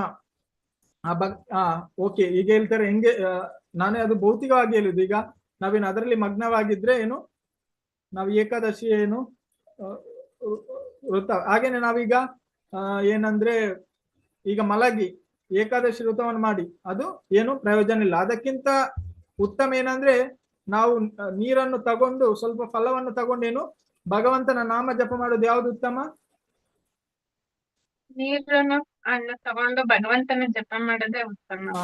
ಹಾಗೆ ಸಾಧ್ಯ ಆಗದಿದೆ. ಯಾಕಂದ್ರೆ ಮೈನಾಗಿ ಪ್ರಭುಪಾದ ನಮ್ಗೆ ಏನ್ ಹೇಳ್ತಾರೆ? ಜಪ ಪ್ರಭುಜಿ. ಜಪ, ಭಗವಂತನ ಚಿಂತೆಯಲ್ಲಿ. ನಮ್ಮ ಇದಕ್ಕೆ ಸಂಸ್ಥೆಗೆ ಪ್ರಭುಪಾದ ಏನ್ ಹೆಸರು ಕೊಟ್ಟಿದ್ದಾರೆ? ಕೃಷ್ಣ ಪ್ರಜ್ಞಾ ಸಂಸ್ಥೆ. ಕೃಷ್ಣ ಪ್ರಜ್ಞೆ ಸಂಸ್ಥೆ. ಆಗ ಕೃಷ್ಣ ಪ್ರಜ್ಞೆ ಇಲ್ಲದಿದ್ರೆ ಅದೇನಾಗುತ್ತೆ ಮತ್ತೆ? ಅದು ಭೌತಿಕ ಪ್ರಜ್ಞೆ ಆಗುತ್ತೆ ಪ್ರಭುಜಿ. ಭೌತಿಕ ಪ್ರಜ್ಞೆ ಆಗುತ್ತೆ. ಭೌತಿಕ ಪ್ರಜ್ಞೆಯಲ್ಲಿ ನಾವು ಮಾಡಿದ್ರಿಲ್ಲ, ನಾವು ಕೃಷ್ಣ ಪ್ರಜ್ಞೆಯಲ್ಲಿ ಮಾಡ್ಬೇಕು, ಭಗವಂತನ ಪ್ರೀತಿ ಪಾತ್ರರಿಗೋಸ್ಕರ ಮಾಡ್ಬೇಕು. ಈಗ ನಮ್ಗೆ ಯಾರಾದ್ರೂ ತುಂಬಾ ಬೇಕಾದವರು ಇರ್ತಾರೆ, ಇಷ್ಟವಾದವರು, ಅವರಿಗೋಸ್ಕರ ನಾವು ಏನು ಮಾಡ್ಲಿಕ್ಕೂ ರೆಡಿ ಇರ್ತೇವೆ. ಏನು ಮಾಡ್ಲಿಕ್ಕೂ ರೆಡಿ ಇರ್ತೇವೆ. ಅದೇ ರೀತಿ ನಾವು ಭಗವಂತನಿಗೋಸ್ಕರ ಸಹ ಏನು ಸಿದ್ಧ ಆಗಿರ್ಬೇಕು. ಇಲ್ಲಿ ನೋಡಿ, ಭೀಮಸೇನ ಏನು ಆ ನಿರ್ಜಲ ಏಕಾದಶಿಯನ್ನು ಮಾಡ್ಲಿಕ್ಕೆ ಸಿದ್ಧರಾಗ್ತಾರೆ. ಹಾಗೇನೆ ಇದರಿಂದ ಮಾಡೋದ್ರಿಂದ ಏನು ಪ್ರಯೋಜನ ಆಗುತ್ತೆ? ನಮ್ಮ ಹಿಂದಿನ ಜನ್ಮದ ಎಲ್ಲ ಪಾಪಗಳು ಸುಟ್ಟು ಭಸ್ಮ ಆಗುತ್ತೆ. ಅದಲ್ಲದೆ ಕೆಲವರು ಕೇಳ್ತಾರೆ, ಅಲ್ಲ ನೀವೆಲ್ಲ ಏಕಾದಶಿ ಏನ್ ಮಾಡ್ತೀರಿ, ಏನು ಪ್ರಯೋಜನ? ಆ ಟೈಮಲ್ಲಿ ಏನು ಅವತ್ತಿನ ಆ ದಿವಸ ನಾವು ಇದು ಮಾಡಿದ್ರೇನು ನಮ್ಮ ಬಿಸ್ನೆಸ್ ಲಾಸ್ ಆಗುತ್ತೆ, ಅದು ಲಾಸ್ ಆಗುತ್ತೆ, ಇದು ಲಾಸ್ ಆಗುತ್ತೆ ಅಂತ. ಆದ್ರೆ ನಮ್ಮ ಅಂತ್ಯಕಾಲದಲ್ಲಿ ನಮ್ಗೆ ಯಮರಾಜರು ಕೇಳುವುದಿಲ್ಲ. ಅಂದ್ರೆ ನೀನು ಎಷ್ಟು ಹಣ ಸಂಪಾದನೆ ಮಾಡಿದ್ದಿ, ಅಲ್ಲ ನೀನು ಏನು ಮಾಡಿದ್ದಿ, ಪ್ರತಿ ದಿನ ಏನು ಮಾಡಿದ್ದಿ, ಇದೆಲ್ಲ ಯಮರಾಜರು ಕೇಳ್ತಾರ? ಇಲ್ಲ ಪ್ರಭುಜಿ, ಯಾವ ಡಿಗ್ರಿ ತಕೊಂಡಿದ್ದೆ ಯಾವ್ದು ಕೇಳುದಿಲ್ಲ. ಯಾವ್ದು ಡಿಗ್ರಿ ತಗೊಳ್ಳಿ, ನಾನು ಏಕಾದಶಿ ಇದೆಲ್ಲ ಕೇಳುದಿಲ್ಲ. ಯಮರಾಜರು ಕೂಡ್ಲೆ ಕೇಳ್ತಾರೆ, ನೀನು ಏಕಾದಶಿ ಮಾಡ್ಲಿಲ್ಲ, ನೀನು ಭಗವಂತನ ಬಗ್ಗೆ ಕೇಳಲಿಲ್ಲ, ಜಪ ಮಾಡ್ಲಿಲ್ಲ. ಅದಲ್ಲದೆ ಯಮರಾಜ ಬಂದ ನೀನ್ ಏನ್ ಮಾಡಿದ್ಯ ಅಂತ ಕೇಳಿದಾಗ, ನಾನು ದೊಡ್ಡ ಬಿಲ್ಡಿಂಗ್ ಕಟ್ಟಿದ್ದೇನೆ, ಮತ್ತೆ ನನ್ನ ಹತ್ರ ಬ್ಯಾಂಕ್ ಅಲ್ಲಿ ಬ್ಯಾಲೆನ್ಸ್ ಉಂಟು ತುಂಬಾ, ಹಾಗೇನೆ ನನ್ನ ಹತ್ರ ತುಂಬಾ ಹಣ ಇದೆ, ಇದೆಲ್ಲ ಹೇಳಿದ್ರೆ ಆಗುತ್ತೆ ಯಮರಾಜರಿಗೆ? ಅವನ್ ತಕೊಂಡ್ ನರಕಕ್ಕೆ ಹಾಕ್ತಾನೆ. ಇದೆಲ್ಲ ನಾವು ಕೊಡ್ಲಿಕ್ಕೆ ಆಗುದಿಲ್ಲ, ಅವ್ರಿಗೆ ಹೇಳ್ಲಿಕ್ಕೆ ಆಗುದಿಲ್ಲ. ನಾವು ಅವರು ಏನು ನೋಡ್ತಾರೆ, ಭಗವಂತನ ಎಷ್ಟು ಭಕ್ತಿ ಮಾಡಿದ್ಯಾ ಅಂತ ನೋಡ್ತಾರೆ. ಹಾಗೇನೆ ಭಗವಂತನ ಏಕಾದಶಿ ಹೇಗೆ ಪಾಲನೆ ಮಾಡಿದ್ಯ, ಭಗವಂತನ ನಾಮ ಜಪ ಹೇಗೆ ಮಾಡಿದ್ಯಾ ಅಂತ ಯಮರಾಜರು ನೋಡ್ತಾರೆ.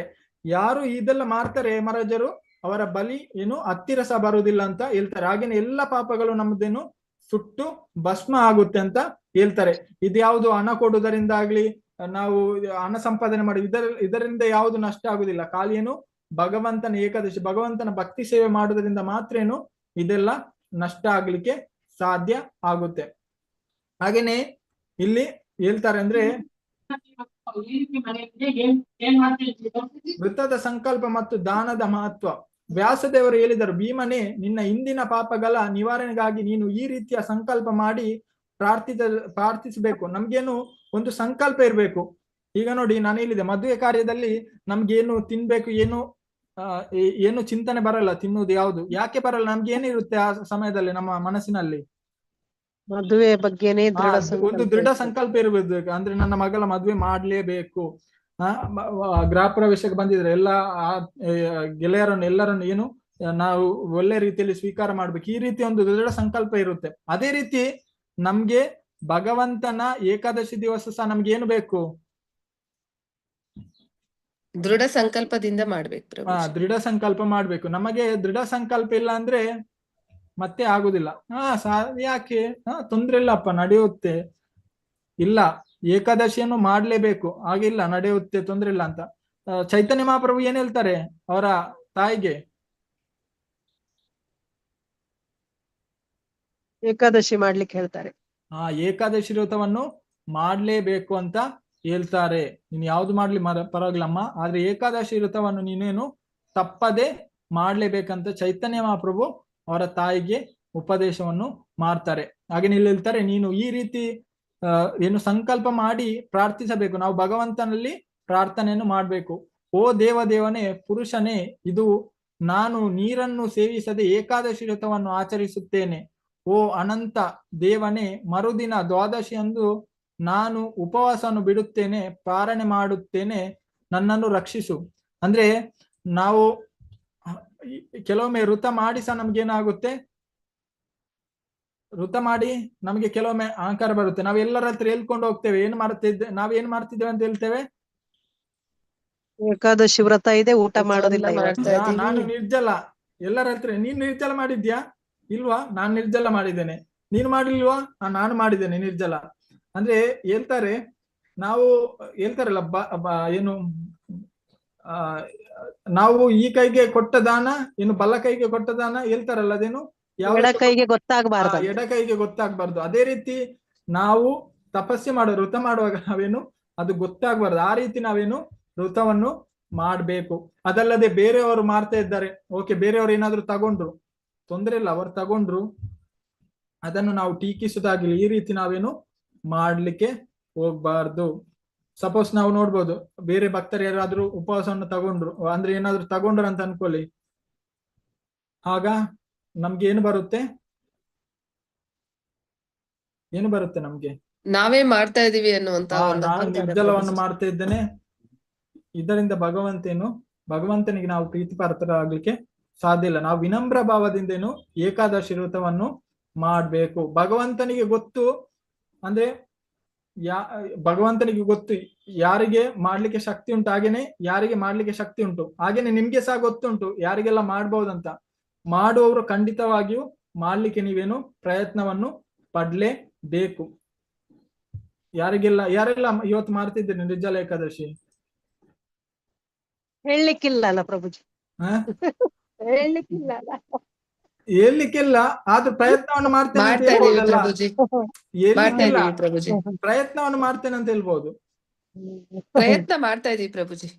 ಅಂದ್ರೆ ನಾನದೇ ನೀವು ಹೇಳ್ಬೋದು, ನಾನು ಏಕಾದಶಿ ವ್ರತವನ್ನು ಮಾಡ್ತೇನೆ ಹಾಗೆಲ್ಲ, ನಾನು ಪ್ರಯತ್ನವನ್ನು ಪಡ್ತೇನೆ ಭಗವಂತನ ಪ್ರಾರ್ಥನೆ ಹಾಗೆ ಹೇಳ್ಬೋದು. ನಾನು ಪ್ರಯತ್ನವನ್ನು ಪಡ್ತೇನೆ ಅಂತ ಏಕಾದಶಿ ವ್ರತವನ್ನು ಮಾಡ್ಲಿಕ್ಕೆ ಪ್ರಯತ್ನ ಪಡ್ತೀವಿ ಪ್ರಭುಜಿ.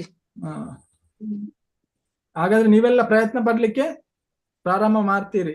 ಇವತ್ತು ನೀವು ಏನು ಸಂಕಲ್ಪವನ್ನು ಮಾಡ್ತೀರಿ ಅಂದ್ರೆ, ನಾನು ಏಕಾದಶಿ ವ್ರತವನ್ನು ಮಾಡ್ಲಿಕ್ಕೆ ಪ್ರಯತ್ನವನ್ನು ಮಾಡ್ತೇನೆ ಅಂತ. ಆದ್ರೆ ನಾವು ನಮ್ಗೆ ಏನು ಅಂದ್ರೆ ನಮ್ಗೆ ಏನು ಆಗುದೇ ಇಲ್ವಾ ಆ ಸಂದರ್ಭ ಅಂದ್ರೆ ನಾವು ಏನ್ ಮಾಡ್ಬೇಕಾಗುತ್ತೆ? ತಗೋಬಹುದು ಪ್ರಭುಜಿ, ಫಲ ಏನಾದ್ರು ತಗೋಬಹುದು. ತಗೊಳ್ಳೇ ಬೇಕಾಗುತ್ತೆ.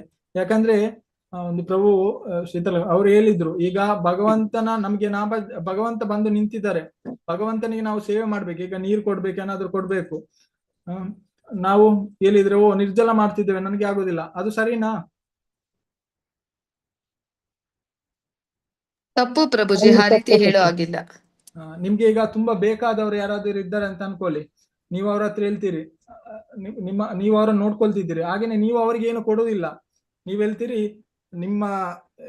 ನಿಮ್ಗೋಸ್ಕರ ನಾವು ಇವತ್ತು ಏನು ಮಾಡುದಿಲ್ಲ, ಖಾಲಿ ನಿರ್ಜಲವಾಗಿ ಕೂತ್ಕೊಳ್ತೇನೆ, ಹಾಗೇನೆ ನಾವು ಏನನ್ನು ಮಾಡುದಿಲ್ಲ. ಅವ್ರು ಕೇಳ್ತಾರೆ ನನಗೆ ತುಂಬಾ ಬಾಯಾರಿಕೆ ಆಗ್ತಾ ಉಂಟಂತ. ಇಲ್ಲ, ಅದು ಮಾಡ್ಲಿಕ್ಕಿಲ್ಲ. ಕರ್ಮ ತ್ಯಾಗ ಮಾಡ್ಲಿಕ್ಕಿಲ್ಲ ಅಲ್ಲ ಪ್ರಭು, ಕರ್ಮ ಮಾಡ್ಲೇಬೇಕು. ಕರ್ಮ ಮಾಡ್ಲೇ ನಮಗೆ ನಂಬಿದವರಿಗೆ ನಾವು ಬಿಟ್ಟು ಹಾಕ್ಲಿಕ್ಕಿಲ್ಲ. ಅಡಿಗೆ ಹಾಗೇನೆ ಅದು ನಾನು ಅಂದ್ರೆ ಉದಾಹರಣೆ ಕೊಟ್ಟದಂದ್ರೆ, ಭಗವಂತನಿಗೆ ಏನು ವೃತ್ತ ಇಲ್ಲ. ವೃತ್ತ ಯಾರಿಗೆ ಇರುವುದು? ವೃತ ನಮ್ಗೆ ಪ್ರಭುಜಿ, ವೃತ್ತ ನಮ್ಗೆ, ಭಗವಂತನಿಗೆ ವೃತ್ತ ಇಲ್ಲ. ಸೊ ನಾವು ಆ ವೃತ್ತವನ್ನು ಮಾಡ್ಬೇಕು. ಭಗವಂತನಿಗೇನು ತಗೊಳ್ಬಹುದು, ನಮ್ಗೆ ಮಾತ್ರ ಏನು ತಗೊಳ್ಲಿಕ್ಕೆ ಇಲ್ಲ. ಅದೇ ಚೈತನ್ಯ ಚರಿತಾಮೃತದಲ್ಲಿ ಹೇಳ್ತಾರೆ. ಹರೇ ಕೃಷ್ಣ. ಇಲ್ಲಿ ಕಾಣ್ತದಲ್ಲ ಸ್ಕ್ರೀನ್? ವಿಸಿಬಲ್ ಪ್ರಭುಜಿ, ಕಾಣಿಸ್ತಾ ಇದೆ. ಇಲ್ಲಿ ನೋಡಿ, ಏಕಾದಶಿಯಂದು ಉಪವಾಸ ಮಾಡಬೇಕು. ಆಜ್ಞೆಯು ವಿಶೇಷವಾಗಿ ಭಕ್ತರಿಗಾಗಿ ಉದ್ದೇಶಿಸಲಾಗಿದೆ. ಏಕಾದಶಿಯಂದು ಭಗವಂತನಿಗೆ ಅರ್ಪಿಸಬಹುದು. ಆಹಾರದ ಬಗ್ಗೆ ಯಾವುದೇ ನಿರ್ಬಂಧನಗಳಿಲ್ಲ. ಅಂದ್ರೆ ಏಕಾದಶಿ ದಿವಸ ಭಗವಂತನಿಗೆ ಏನು ಕೊಡ್ಬಹುದು, ಅಂದ್ರೆ ಭಗವಂತನಿಗೆ ಕೊಡದೇ ಇರ್ಲಿಕ್ಕೆ ಇಲ್ಲ, ಭಗವಂತನಿಗೆ ಕೊಡ್ಬೇಕು. ಭಗವಾನ್ ಶ್ರೀ ಚೈತನ್ಯ ಮಹಾಪ್ರಭುಗಳು ತಮ್ಮ ಪರಮಾನಂದದಲ್ಲಿ ವಿಷ್ಣುವಿನ ಆಹಾರವನ್ನು ವಿಷ್ಣು ತತ್ವವಾಗಿ ಸೇವಿಸಿದರು. ಅಂದ್ರೆ ಭಗವಂತನಿಗೇನು ಏಕಾದಶಿ ಇಲ್ಲ. ಏಕಾದಶಿ ಯಾರಿಗೆ ಇರುವುದು? ನಮ್ಮಂತ ಬದ್ಧಾತ್ಮರಿಗೆ, ನಮ್ಮಂತ ಬದ್ಧಾತ್ಮರಿಗೆ, ಭಕ್ತರಿಗೆ, ನಮ್ಮಂತ ಭಕ್ತರಿಗೇನು ಇರುವುದು.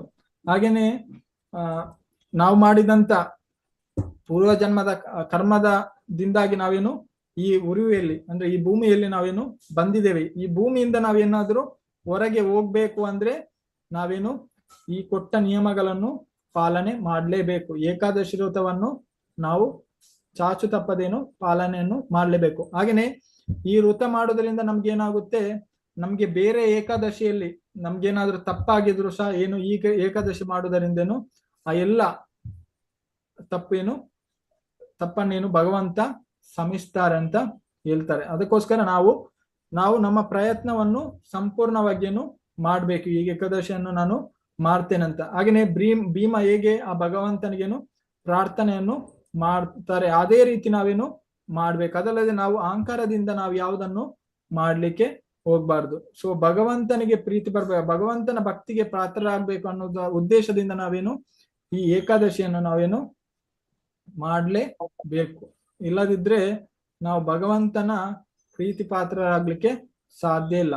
ಸೊ ನಾವು ನೋಡ್ತೇವೆ, ನಾವು ತುಂಬಾ ಇಷ್ಟಪಡುವವರನ್ನು ನಾವೇನ್ ಮಾಡ್ತೇವೆ, ಅವರಿಗೆ ಏನೆಲ್ಲ ಇಷ್ಟ ಆಗುತ್ತೆ ನಾವೇನ್ ಮಾಡ್ತೇವೆ ಅದನ್ನೇನು ಮಾಡ್ತೇವೆ, ಅವ್ರೇನು ಇಷ್ಟ ಪಡ್ತಾರೋ ಅದನ್ನೆಲ್ಲ ಮಾಡ್ತಾ ಹೋಗ್ತೀವಿ ಪ್ರಭುಜಿ, ಅನುಸರಿಸ್ತೀವಿ. ಕೆಲವುದು ನಮ್ಗೆ ಇಷ್ಟ ಇರುತ್ತೆ, ಆದ್ರೂ ನಾವೇನ್ ಮಾಡ್ತೇವೆ, ತ್ಯಜಿಸ್ತೀವಿ. ತ್ಯಾಗವನ್ನು ಮಾಡ್ತೇವೆ. ಪ್ರೀತಿ ಅಂದ್ರೆ ಏನು ನಿಜವಾಗಿ? ಪ್ರೀತಿ ಅರ್ಥ ತ್ಯಾಗ ತ್ಯಾಗ ಹಾ. ಪ್ರಭುಜಿ. ಹಾ, ಪ್ರೀತಿ ಅರ್ಥ ತ್ಯಾಗ. ತ್ಯಾಗ ಇಲ್ಲದಿದ್ರೇನು ಅದು ಪ್ರೀತಿ ಅಂತ ಆಗುವುದಿಲ್ಲ. ಅದಕ್ಕೋಸ್ಕರ ಹಾಗೇನೆ ನಮ್ಗೆ ಇರ್ಬೋದು, ಆದ್ರೂ ನಾವೇನು ಭಗವಂತನಿಗೋಸ್ಕರ ನಾವೇನು ಇದನ್ನು ತ್ಯಜಿಸ್ಬೇಕು. ಕೆಲವುದು ಅಂದ್ರೆ ಇವತ್ತು ನಿದ್ದೆ ಮಾಡೋದಾಗ್ಲಿ, ಹಾಗೇನೆ ಆಹಾರವನ್ನು ಸೇವಿಸುದಾಗ್ಲಿ, ಇದರಲ್ಲೆಲ್ಲ ನಾವು ಮಾಡ್ಲಿಕ್ಕೆ ಬಾರದು. ಹಾಗೇನು ಅಂದ್ರೆ ಕೆಲವರು ವಯಸ್ಸಾದವರು ಇರ್ತಾರೆ, ಏನಾಗುದಿಲ್ಲ ಅಂತವರು ಪ್ರಯತ್ನ ಪಡ್ಬೇಕು. ಆಗದಿದ್ರೆ ಮತ್ತೇನು ಅವರು ತಗೊಳ್ಬಹುದು. ಹಾಗೆ ಆಕ್ಚುಲಿ ಪ್ರಯತ್ನವನ್ನು ನಾವೇನು ಸಂಪೂರ್ಣವಾಗಿ ನಮಗೇನು ಪ್ರಯತ್ನವನ್ನು ಪಡ್ಬೇಕು. ಯಾಕಂದ್ರೆ ಬೇರೆಯವರ ಅಂದ್ರೆ ಅವರಿಗೆ ಶಕ್ತಿ ಇದ್ದು ಅವ್ರು ಮಾಡದಿದ್ರೆ ಅದೇನು, ಈಗ ಶಕ್ತಿ ಇರುತ್ತೆ ಆದ್ರೂ ಮಾಡದಿದ್ರೆ ಅದೇನಾಗುತ್ತೆ, ಪಾಪ ಬರ್ತದೆ. ತಪ್ಪಾಗತ್ತೆ ಪಾಪ ಬರುತ್ತೆ. ಭಗವಂತನಿಗೆ ಗೊತ್ತು, ನನ್ಗೆ ಗೊತ್ತಿಲ್ಲ ನಿಮ್ಗೆ ಹೇಗೆ ಉಂಟಂತ. ಈಗ ನೋಡಿ, ನಾವು ಭಗವದ್ಗೀತೆಯಲ್ಲಿ ಇರ್ತೇವೆ, ಭಗವಂತನಿಗೇನು ಕ್ಷೇತ್ರಜ್ಞ ಅಂದ್ರೆ ಎಲ್ಲರ ಹೃದಯದ್ದು ಭಗವಂತನಿಗೇನು ಗೊತ್ತಾಗುತ್ತೆ, ಆದ್ರೆ ನಮ್ಗೆ ಗೊತ್ತಾಗುದಿಲ್ಲ. ಈಗ ನಾನು ಏನು ಆಲೋಚನೆ ಮಾಡ್ತೇನೆ ನನಗೆ ಮಾತ್ರ ಗೊತ್ತು, ನಿಮ್ಗೆ ಗೊತ್ತಿಲ್ಲ. ಹಾಗೇನೆ ನನ್ನ ದೇಹದಲ್ಲಿ ಎಷ್ಟು ಶಕ್ತಿ ಉಂಟಂತ ಯಾರಿಗೆ ಗೊತ್ತು? ನನಗೆ ಮತ್ತು ಭಗವಂತನಿಗೆ ಗೊತ್ತು. ಸೊ ಹಾಗೇನೆ ನಿಮ್ಗೆ ಎಷ್ಟು ಇದುಂಟಂತ ಭಗವಂತನಿಗೆ ಗೊತ್ತು. ಸೊ ನೀವು ಏನು ಸಂಪೂರ್ಣವಾಗಿ ಏನು ಪ್ರಯತ್ನವನ್ನಂತೂ ನೀವು ಮಾಡ್ಲೇಬೇಕು, ಆ ಭಗವಂತನಲ್ಲಿ ಪ್ರಾರ್ಥನೆ ಮಾಡಿದ್ವಿ. ಯಾಕೆಂದ್ರೆ ಭಗವಂತ ನಮ್ಗೆ ಇವತ್ತಿನ ದಿನ ಭಗವಂತನ ಸ್ಪೆಷಲ್ ಆಗಿ ಏನು ಆ ಶಕ್ತಿಯನ್ನು ಕೊಡ್ತಾರೆ. ನಾವು ಮಾಡ್ಬೇಕನ್ನೋ ಕಾರ್ಯದಲ್ಲಿ ನಮ್ಗೇನು ಆ ಶಕ್ತಿಯನ್ನು ಕೊಟ್ಟೆ ಕೊಡ್ತಾರೆ. ನಮ್ಗೆ ಹೇಗೆ ಈಗ ನಮ್ದೇ ಏನಾದ್ರೂ ಬೇರೆ ಕಾರ್ಯ ಇದ್ರೆ, ನಮ್ಗೆ ಖುಷಿಯ ತರುವ ವಿಷಯ ಇದ್ರೆ ನಾವೇನು ಅದರಲ್ಲಿ ಸಂಪೂರ್ಣವಾಗಿ ಮಗ್ನವಾಗಿ ಇರ್ತೇವೆ. ನೀರು ಬೇಡ, ಊಟ ಬೇಡ, ಏನು ಬೇಡ, ಎಲ್ಲ ಮಾಡ್ಲಿಕ್ಕೆ ತಯಾರು ಇರ್ತಾರೆ. ಆದ್ರೆ ಭಗವಂತನಿಗೋಸ್ಕರ ಮಾಡುದಾದ್ರೆ ತುಂಬಾ ಜನ ಏನು ಹಿಂದೆ ಸರಿಯುತ್ತಾರೆ. ಆದ್ರೆ ನಾವು ಮಾಡ್ಬೇಕಾದದ್ದು ನಮ್ಮ ಈ ಜನಮೃತ್ಯು ಜರವ್ಯಾಧಿ ಚಕ್ರದಿಂದ ಯಾರಿಗೆ ಬಿಡುಗಡೆ ಆಗ್ಬೇಕು ಅವರು ಇದನ್ನು ಸಂಪೂರ್ಣವಾಗಿ ಪಾಲನೆ ಮಾಡ್ಲೇಬೇಕು. ಇಲ್ಲದಿದ್ರೆ ಸಾಧ್ಯ ಆಗುದಿಲ್ಲ. ಈಗ ನೋಡಿ, ಯಾರತ್ರ ಆದ್ರೂ ನಾವ್ ಹೇಳಿದ್ರೆ ನಿಮ್ಗೆ 1 ಕೋಟಿ ಕೊಡ್ತೇನೆ ನೀವು ಉಪವಾಸ ಮಾಡಿ ಅಂತ, ಹಾಗೆ ಏನ್ ಮಾಡ್ತಾರೆ ಎಲ್ಲರೂ?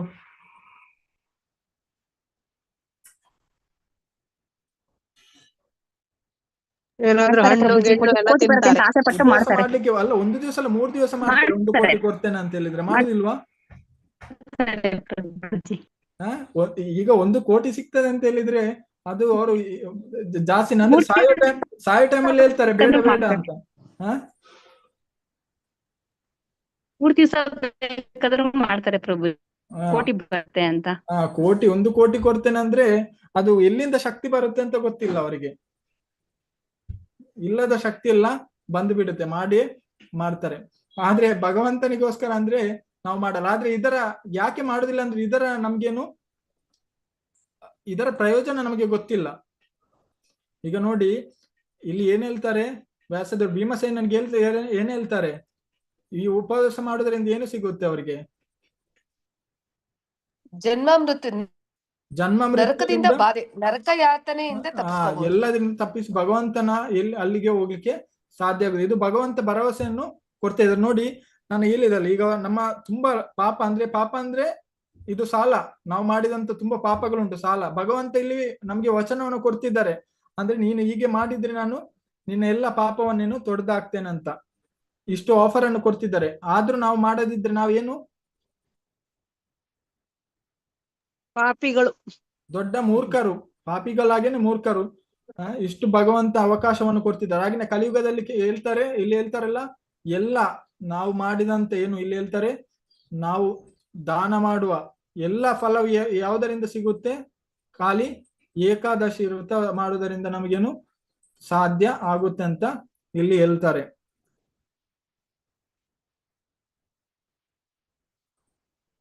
ಇಲ್ಲಿ ನೋಡಿ, ಈ ದಿನ ಇಲ್ಲಿ ಹೇಳ್ತಾರೆ ಅಂದ್ರೆ ಅದು ಏಕಾದಶಿ ಉಪವಾಸ ಮನುಷ್ಯನ ಹಿಂದಿನ ಎಲ್ಲ ಪಾಪಗಳನ್ನು ಸುಟ್ಟು ಭಸ್ಮ ಮಾಡುತ್ತೆ. ಈ ದಿನದ ವ್ರತವು ಜಗತ್ತಿನ ಎಲ್ಲ ತೀರ್ಥ ಕ್ಷೇತ್ರಗಳಲ್ಲಿ ಸ್ನಾನ ಮಾಡಿದಷ್ಟು, ಎಲ್ಲ ರೀತಿಯ ದಾನಗಳನ್ನು ನೀಡಿದಷ್ಟು ಪುಣ್ಯವನ್ನು ಒಂದೇ ಬಾರಿಗೆ ಕರುಣಿಸುತ್ತದೆ. ನೋಡಿ, ನಾವು ಎಲ್ಲಾ ಕಡೆ ತೀರ್ಥ ಯಾತ್ರೆ ಎಲ್ಲ ಮಾಡ್ಬೇಕು, ಎಷ್ಟು ಸಮಯ ತಗೊಳ್ತದೆ ನಮ್ಗೆ? ತುಂಬಾ ಪುಣ್ಯ ಬರುತ್ತೆ ಪ್ರಭುಜಿ. ನಮ್ಗೆ ಇದೆಲ್ಲ ಮಾಡುವಾಗ ಎಷ್ಟು ಕಷ್ಟ, ಆದ್ರೆ ಭಗವಂತ ಎಷ್ಟು ಸುಲಭವಾಗಿ ಕೊಟ್ಟಿದ್ದಾರೆ ನೋಡಿ. ಒಂದೇ ಬಾರಿಗೇನು ಎಲ್ಲವೂ ಕರುಣಿಸ್ತದೆ. ಹಾಗೇನೆ ಇದು ಯಾವ್ದ್ರಲ್ಲಿ ಪುರಾಣದಲ್ಲಿ ಹೇಳಿದ್ದು? ಯಾವ ಪುರಾಣದಲ್ಲಿ ಹೇಳ್ತಾರೆ? ಬ್ರಹ್ಮವೈವರ್ತಿಯ ಪುರಾಣದಲ್ಲಿ. ಬ್ರಹ್ಮ ಪ್ರವರ್ತಕ ಪುರಾಣದಲ್ಲಿ ಹೇಳ್ತಾರೆ. ಇದು ಮಾಡೋದ್ರಿಂದ ನಮ್ಗೆ ಏನಾಗುತ್ತೆ? ಎಲ್ಲ ಪ್ರಯೋಜನ ಸಿಗುತ್ತೆ. ಹಾಗೇನೆ ಈ ಅವಕಾಶವನ್ನು ನಾವು ಮಿಸ್ ಮಾಡಿದ್ವಿ ಅಂದ್ರೆ ಅದು ನಮ್ಮ ದೌರ್ಭಾಗ್ಯ. ಹಾಗೇನೆ ನಾವು ಪೂರ್ಣ ಶ್ರಮದಿಂದ ನಾವು ಈ ಏಕಾದಶಿ ವ್ರತವನ್ನು ಪಾಲನೆ ಮಾಡ್ತಾರೆ. ಈಗ ಹೇಳ್ತಾರೆ, ಕಲಾ ಮತ್ತು ಕಪಟ ಯುಗವಾದ ಈ ಕಲಿಯುಗದಲ್ಲಿ ವೇದದ ನಿಯಮಗಳನ್ನು ನಾಶವಾಗುತ್ತಿರುವ ದಾನ ಧರ್ಮಗಳು ಸ್ನಯಿಸುತ್ತಿರುವಾಗ ಆತ್ಮಶುದ್ಧಿಗೆ ಬೇರೆ ಮಾರ್ಗ ಎಲ್ಲಿದೆ? ಅಂದ್ರೆ ಬೇರೆ ಮಾರ್ಗ ಎಲ್ಲಿದೆ? ಖಾಲಿ ಇಲ್ಲಿ ಹೇಳ್ತಾರೆ, ಆದರೆ ಏಕಾದಶಿ ಉಪ ಮನುಷ್ಯನ ಎಲ್ಲ ಹಿಂದಿನ ಪಾಪಗಳನ್ನು ಸುಟ್ಟು ಆಗುತ್ತದೆ. ನಮ್ಗೆ ತುಂಬಾ ಉತ್ತಮವಾದಂತ ಅವಕಾಶ. ಹಾಗಾಗಿ ನಾವು ಈ ಅವಕಾಶವನ್ನೇನು ದುರುಪಯೋಗ ಮಾಡಿಕೊಳ್ಬಾರ್ದು. ಏನ್ ಮಾಡ್ಬೇಕು? ನಾವು ಭಗವಂತನ ಏಕಾದಶಿ ದಿವಸ ಭಗವಂತನ ಕಟ್ಟುನಿಟ್ಟಾದ ನಿಯಮಗಳನ್ನು ನಾವು ಪಾಲನೆ ಮಾಡ್ಬೇಕು. ಹಾಗೇನೆ ಭಗವಂತನ ನಾಮ ಜಪವನ್ನು ಮಾಡ್ಬೇಕು, ಭಗವಂತನ ಬಗ್ಗೆ ಕೇಳ್ಬೇಕು. ಆ ಇಡೀ ದಿವಸ ನಾವೇನು ಭಗವಂತನ ಚಿಂತನೆಯಲ್ಲಿ ಇರ್ಬೇಕು. ಉಪವಾಸ ಅಂದ್ರೆ ಭಗವಂತನಿಗೆ ನಾವು ಹತ್ತಿರವಾಗಿ ಇರ್ಬೇಕು. ನಾವು ಬೇರೆ ಯಾವ್ದ್ಯಾವ್ದು ಮಾಡ್ತೇವೆ, ನಮ್ಗೆ ಅದು ಬರ್ಲಿ ಇದು ಬರ್ಲಿ ಅಂತ. ಆದ್ರೆ ಏಕಾದಶಿ ಮಾಡೋದ್ರಿಂದ ನಮ್ಗೆ ಎಲ್ಲಾ ರೀತಿಯನ್ನು ಪಾಪವು ನಾಶವಾಗುತ್ತೆ. ಹಾಗೇನೆ ಎಲ್ಲಾ ರೀತಿಯನ್ನು ನಮ್ಗೆ ಪುಣ್ಯವು ಬರುತ್ತೆ ಅಂತ ಹೇಳ್ತಾರೆ. ನಾವು ಬೇರೆ ಏನು ಮಾಡ್ಬೇಕಾದಂತ ಅವಶ್ಯಕತೆ ಇಲ್ಲ. ಹಾಗೇನೆ ನಾವು ನೋಡ್ಬೋದು, ಈಗ ಭಾಗವತದಲ್ಲಿ ಹೇಳ್ತಾ ಇರ್ತಾರೆ, ಋತು ಮಹಾರಾಜರು ಏನು ಕೇಳ್ತಾರೆ, ಏನು ಪ್ರಾರ್ಥನೆ ಮಾಡ್ತಾರೆ ಭಗವಂತನಲ್ಲಿ? ಭಕ್ತರ ಇಂದ ನಾನು ಆ ಒಂದು ಭಗವಂತನ ಬಗ್ಗೆ ಕೇಳ್ಬೇಕು ಅಂತ ಇಷ್ಟಪಡ್ತಾರೆ. ಭಗವಂತನ ಬಗ್ಗೆ ಕೇಳ್ಬೇಕು. ಹಾಗೇನೆ ಖಾಲಿ ಭಗವಂತನ ಪ್ರೀತಿ ಪಾತ್ರರಾಗ್ಬೇಕಂತ ಏನು ಕೇಳ್ಕೊಳ್ತಾ ಇದ್ದಾರೆ. ಹಾಗೇನೆ ನಾವು ಸಹ ಏಕಾದಶಿ ದಿವಸ ನಾವು ಏಕಾದಶಿ ವ್ರತವನ್ನು ಮಾಡ್ಬೇಕು. ಅದೇ ರೀತಿ ನಾವು ಭಗವಂತನಲ್ಲಿ ಕೇಳ್ಬೇಕು. ಅಂದ್ರೆ ನಮ್ಮನ್ನು ಯಾವಾಗ್ಲೂ ಅಂದ್ರೆ ಭಗವಂತನ ಭಕ್ತರ ಸಂಘದಲ್ಲಿ, ಹಾಗೇನೆ ಭಗವಂತನ ಭಕ್ತರ ಜೊತೆ, ಹಾಗೇನೆ ಭಗವಂತನ ಭಕ್ತರ ಸಂಘದಲ್ಲಿ ನಮ್ಗೆ ಕೇಳುವ ಭಾಗ್ಯವನ್ನು ಕೊಡಿ, ಅಷ್ಟು ಸಾಕು, ಬೇರೆ ಏನು ಬೇಡ ಅಂತ. ಅಂದ್ರೆ ನಾವು ಭೌತಿಕವಾಗಿ ನಾವು ಕೆಲವರು ಕೇಳ್ತಾರೆ, ಆದ್ರೆ ಭೌತಿಕವಾಗಿ ಕೇಳ್ಬೇಕಾದಂತ ಉದ್ದೇಶ ಇಲ್ಲ. ಭಗವಂತನಿಗೇನು ಎಲ್ಲವೂ ಗೊತ್ತಿರುತ್ತೆ. ಈಗ ತಂದೆ ತಾಯಿಗೆ ಗೊತ್ತಿರೋದಿಲ್ಲ ನಮ್ಗೆ ಏನು ಬೇಕು ಏನು ಬೇಡ ಅಂತ, ಗೊತ್ತಿರುತ್ತೆ ಪ್ರಭುಜಿ. ಆದ್ರೆ ನಾವು ಒಮ್ಮೊಮ್ಮೆ ಹಠ ಮಾಡ್ತೇವೆ, ಹಠ ಮಾಡಿ ಕೇಳ್ತೇವೆ, ಮತ್ತೇನಾಗುತ್ತೆ?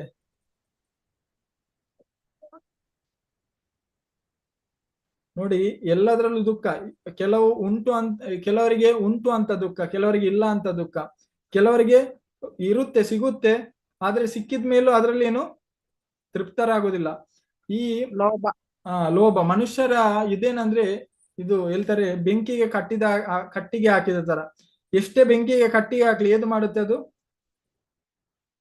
ಸುಟ್ಟು ಬಿಡುತ್ತೆ ಪ್ರಭುಜಿ. ಉರಿಯುತ್ತಾನೆ ಇರುತ್ತೆ. ಅಂದ್ರೆ ನೀವು ಎಷ್ಟೇ ಕಟ್ಟಿಗೆ ಹಾಕಿ ಬೆಂಕಿಗೆ ಅದು ಸುಡ್ತಾನೇ ಇರುತ್ತೆ. ಅದೇ ರೀತಿ ನಮ್ಮ ಇಚ್ಛೆ ಸಹ, ಒಂದು ತಗೊಂಡ್ರೆ ಇನ್ನೊಂದು ಬೇಕು, ಇನ್ನೊಂದಂದ್ರೆ ಇನ್ನೊಂದು ಬೇಕು. ಈ ಭೌತಿಕ ಆಸಕ್ತಿಯನ್ನು ಬಿಡುವುದಿಲ್ಲ. ಸೊ ನಾವು ಭಗವಂತನಲ್ಲಿ ಏನು ಪ್ರಾರ್ಥನೆ ಮಾಡ್ಬೇಕು?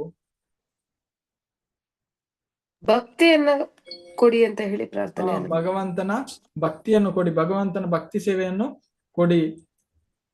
ನನಗೇನು ಈ ಭೌತಿಕ ವಸ್ತುವಿನಿಂದೇನು ಆಸಕ್ತಿಯನ್ನು ತೆಗೆದು ಹಾಕಿ ಅಂತ ನಾವು ಕೇಳಿಕೊಳ್ಬೇಕು. ಹಾಗೇನೆ ನಾವು ನಮ್ಗೆ ಈ ಪರಿಸ್ಥಿತಿಯಲ್ಲಿ ನಾವು ಇದ್ದೇವೆ ಅಂತ ಹೇಳಿದ್ರೆ, ನಾವು ಪೂರ್ವ ಜನ್ಮದಲ್ಲಿ ಮಾಡಿದಂತ ನಮ್ಮ ಕರ್ಮ ಫಲದಿಂದ ನಾವೇನು ಬೇರೆ ಬೇರೆ ರೀತಿಯ ದೇಹದಲ್ಲಿದ್ದಾರೆ. ಅಂದ್ರೆ ಬೇರೆ ಬೇರೆ ರೀತಿಯ ದೇಹ ಬಣ್ಣ ಉಂಟು. ಹಾಗೇನೆ ಕೆಲವರ ಹತ್ರ ಹಣ ಉಂಟು, ಕೆಲವರ ಹತ್ರ ಹಣ ಇಲ್ಲ, ಕೆಲವರ ಹತ್ರ ಆರೋಗ್ಯ ಉಂಟು, ಕೆಲವರ ಹತ್ರ ಆರೋಗ್ಯ ಇಲ್ಲ. ಎಲ್ಲಾ ರೀತಿಯದ್ದು ನಮ್ಗೆ ಎಲ್ಲರೂ ಎಲ್ಲ ರೀತಿಯ ಅವರವರ ಸಮಸ್ಯೆಯಲ್ಲಿ ಇದ್ದಾರೆ. ಈ ಸಮಸ್ಯೆಗೆಲ್ಲ ಯಾರು ಕಾರಣ? ನಾವೇ ಕಾರಣ ಪ್ರಭುಜಿ. ನಾವೇ ಕಾರಣ. ಈ ಜನ್ಮದ ಪುಣ್ಯದ ಪ್ರಕಾರ ಸಿಗುವಂತದ್ದು, ಪೂರ್ವ ಜನ್ಮದ ನಾವು ಮಾಡಿದಂತ ಕರ್ಮದ ಪ್ರಕಾರ ಸಿಗುವಂತದ್ದು. ಈಗ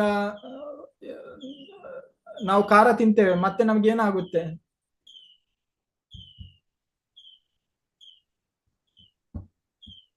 ನಮ್ಗೆ ಖಾರ ತಿಂದ್ರೆ ನಮ್ಗೆ ಏನಾಗುತ್ತೆ? ಹೊಟ್ಟೆ ಉರಿ ಬರ್ತದೆ. ನಾವು ಸ್ವೀಟ್ ತಿಂದ್ರೆ ನಮ್ಗೆ ಏನಾಗುತ್ತೆ? ಯಾವ ರೀತಿ ಅನುಭವ ಆಗುತ್ತೆ? ಖುಷಿ ಆಗ್ತದೆ. ಸಿಹಿ ಅನುಭವ. ಅದೇ ರೀತಿ ನಮ್ಗೆ ಉಪ್ಪು ತಿಂದ್ರೆ ಏನಾಗುತ್ತೆ? ಬಾಯಾರಿಕೆ ಆಗ್ತದೆ. ನೀರು ಕುಡಿ. ಸೊ ನಾವು ಏನೇನ್ ಮಾಡ್ತೇವೆ ಅದರ ಕರ್ಮ ಫಲವನ್ನು ಅನುಭವಿಸಲೇಬೇಕು. ಅದು ಹೇಳ್ತಾರಲ್ಲ, ಕೆಲವರು ಹೇಳ್ತಾರೆ ಏಕಾದಶಿ ತೊಂದರೆ ಇಲ್ಲ, ಏನಾಗುದಿಲ್ಲ, ಮಾಡುದು ಬೇಡ, ಹಾಗೆ ಹೀಗೆ ಹೇಳ್ತಾರೆ, ರೈಸ್ ತಗೊಳ್ತಾರೆ, ಎಲ್ಲ ಮಾಡ್ತಾರೆ, ಈಗ ಏನಾಗುದಿಲ್ಲ. ಆದ್ರೆ ಮುಂದೇನು ಅವರು ಗೊತ್ತಾಗ, ಉಪ್ಪು ತಿಂದವನು ಹೇಗೆ ನೀರು ಕುಡಿಬೇಕೋ ಅದೇ ರೀತಿ ಯಾರು ಏಕಾದಶಿಯನ್ನು ಪಾಲನೆ ಮಾಡುವುದಿಲ್ಲ ಅವರು ಅದನ್ನು ಅನುಭವಿಸಲೇ ಬೇಕಾಗುತ್ತೆ. ಏಕಾದಶಿ ದಿವಸ ಭಗವಂತನ ಒಳ್ಳೆ ಕಾರ್ಯವನ್ನು ಮಾಡಿದ್ರೆ ಎಷ್ಟು ಫಲ ಸಿಗುತ್ತೋ ಅಷ್ಟೇ, ಕೆಟ್ಟ ಕಾರ್ಯವನ್ನು ಮಾಡಿದ್ರೆ ಏನಾಗುತ್ತೆ, ಅಷ್ಟೇ ಕೆಟ್ಟ ಫಲ ಸಿಗ್ತದೆ. ಪಾಪದ ಹೊರೆ. ಪಾಪದ ಫಲ ನಿಮ್ಗೆ ಸಿಗುತ್ತೆ. ಸೊ ನಾವೇ ನಿರ್ಧರಿಸುದು, ನಮ್ಗೆ ವಿಷ ಸಹ ಕುಡಿಬಹುದು, ಅಮೃತ ಸಹ ತಗೊಳ್ಬಹುದು. ಯಾವುದು ಎಲ್ಲವೂ ಯಾರ ಕೈಯಲ್ಲಿ ಉಂಟು, ನಮ್ಮ ಕೈಯಲ್ಲಿ ಉಂಟು. ಭಗವಂತ ಎಲ್ಲವೂ ಕೊಟ್ಟಿದ್ದಾರೆ, ಆದ್ರೆ ಸ್ವೀಕರಿಸುವುದು ಬಿಡುವುದು ನಮ್ಮ ಕೈಯಲ್ಲಿ ಉಂಟು. ಸೊ ಭಗವಂತ ಉತ್ತಮವಾದ ಅವಕಾಶವನ್ನು ನಮಗೆ ಕೊಟ್ಟಿದ್ದಾರೆ, ಹಾಗೇನೆ ನಾವು ಆ ಉತ್ತಮವಾದಂತ ಅವಕಾಶವನ್ನು ನಾವೇನು ಬಳಸಿಕೊಳ್ಬೇಕು. ಇಲ್ಲದಿದ್ರೆ ನಮ್ಗೆ ತುಂಬಾ ಕಷ್ಟ ಉಂಟು. ಈ ಶರೀರದಲ್ಲಿ ನಾವು ತುಂಬಾ ಯಾತನೆಯನ್ನು ಪಡ್ತಿದ್ದೇವೆ. ಅಂದ್ರೆ ನಾನಾ ರೀತಿಯಲ್ಲಿ ಇಲ್ಲಿ ಸಮಸ್ಯೆ, ಒಂದು ಸಮಸ್ಯೆ ಮುಗಿದಾಗೇನು ಇನ್ನೊಂದು ಸಮಸ್ಯೆ ಪ್ರಾರಂಭ ಆಗುತ್ತೆ.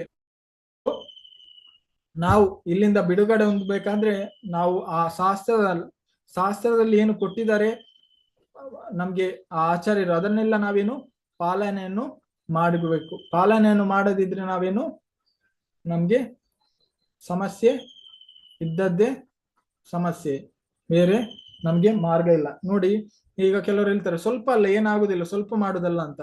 ಈಗ ನೋಡಿ, ಸ್ವಲ್ಪ ಅಂತ ಹೇಳ್ತಾರೆ. ಈಗ ವಿಷ ನಾವು ಜಾಸ್ತಿ ತಗೊಳ್ಳುದಿಲ್ಲ, ಸ್ವಲ್ಪ ತಗೊಳ್ತೇವೆ, ಏನಾಗುತ್ತೆ, ವಿಷಾನೇ ಪ್ರಭುಜಿ, ಮೈಯೆಲ್ಲ ಹರಡುತ್ತೆ. ವಿಷನೇ. ಸ್ವಲ್ಪ ತಗೊಳ್ಳಿ, ಜಾಸ್ತಿ ತಗೊಳ್ಳಿ, ಅದರ ಪರಿಣಾಮ ಹಾಗೆ ಆಗುತ್ತೆ. ಅಂದ್ರೆ ಕೆಲವರು ಹೇಳ್ತಾರೆ ನಾನ್ ವೆಜ್ ತಿನ್ನುವವರು, ನಾವು ಯಾವಾಗ್ಲೂ ನಾನ್ ವೆಜ್ ತಿನ್ನುವುದಿಲ್ಲ, ನಾವು ಶುಕ್ರವಾರ ತಿನ್ನುವುದಿಲ್ಲ. ಕೆಲವರು ಹೇಳ್ತಾರೆ ನಾನು ಮಂಗಳವಾರ ತಿನ್ನುವುದಿಲ್ಲ. ಈಗ ವಿಷ ನೀವು ಮಂಗಳವಾರ ಕುಡೀರಿ, ಶುಕ್ರವಾರ ಕುಡೀರಿ, ಏನಾಗುತ್ತೆ, ಕೆಲಸ ಮಾಡುತ್ತೆ ಪ್ರಭುಜಿ, ವಿಷಾನೇ.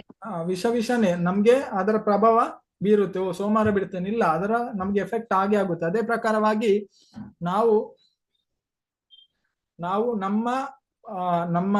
ನಮ್ಮ ಮನಸ್ಸಿಗೆ ಬಂದಂತೆ ನಾವೇನು ಮಾಡ್ಲಿಕ್ಕೆ ಹೋಗ್ಬಾರ್ದು. ನಾವು ಆಚಾರ್ಯರೇನು ಕೊಟ್ಟಿದ್ದಾರೆ ಅದರ ಪ್ರಕಾರವಾಗಿ ನಾವು ಹೋಗ್ಬೇಕು. ಅದಲ್ಲದೆ ನಮಗೆ ನಮ್ಮದೇನು ಸಿದ್ಧಾಂತವನ್ನು ರಚಿಸಿಕೊಳ್ಳೋದಾಗ್ಲಿ, ಅಂದ್ರೆ ನಮ್ಮದೇನು ಪುರಾಣವನ್ನು ಇದು ಮಾಡೋದಾಗ್ಲಿ, ಸೃಷ್ಟಿಸೋದಾಗ್ಲಿ, ಹೀಗೆ ಮಾಡ್ಲಿಕ್ಕೆ ಹೋಗ್ಬಾರ್ದು. ಆಚಾರ್ಯರೇನು ಕೊಟ್ಟಿದ್ದಾರೆ ಅದರ ಪ್ರಕಾರವಾಗಿ ನಾವೇನು ನಡೆದುಕೊಳ್ಬೇಕು. ಅದಲ್ಲದೆ ನಮಗೆ ಮನಸ್ಸು ಇಚ್ಛೆ ಬಂದಂತೆ ನಾವೇನು ಮಾಡಬಾರ್ದು. ಯಾವುದೇ ಆಗ್ಲಿ, ವೃತ್ತವೇ ಆಗ್ಲಿ, ಎಲ್ಲವೂ ನಾವು ಏನು ಕೊಟ್ಟಿದ್ದಾರೆ ಶಾಸ್ತ್ರದಲ್ಲಿ ಅದೇ ಪ್ರಕಾರವಾಗಿ ನಾವು ಅದನ್ನು ಮಾಡ್ಬೇಕು. ಅದಲ್ಲದೆ ನಮ್ಗೆ ಮನಸ್ಸು ಇಚ್ಛೆ ಬಂದಂತೆ ನಾವು ಯಾವುದನ್ನು ಮಾಡ್ಲಿಕ್ಕೆ ಹೋಗ್ಬಾರ್ದು. ಅದರಿಂದ ಏನಾಗುತ್ತೆ,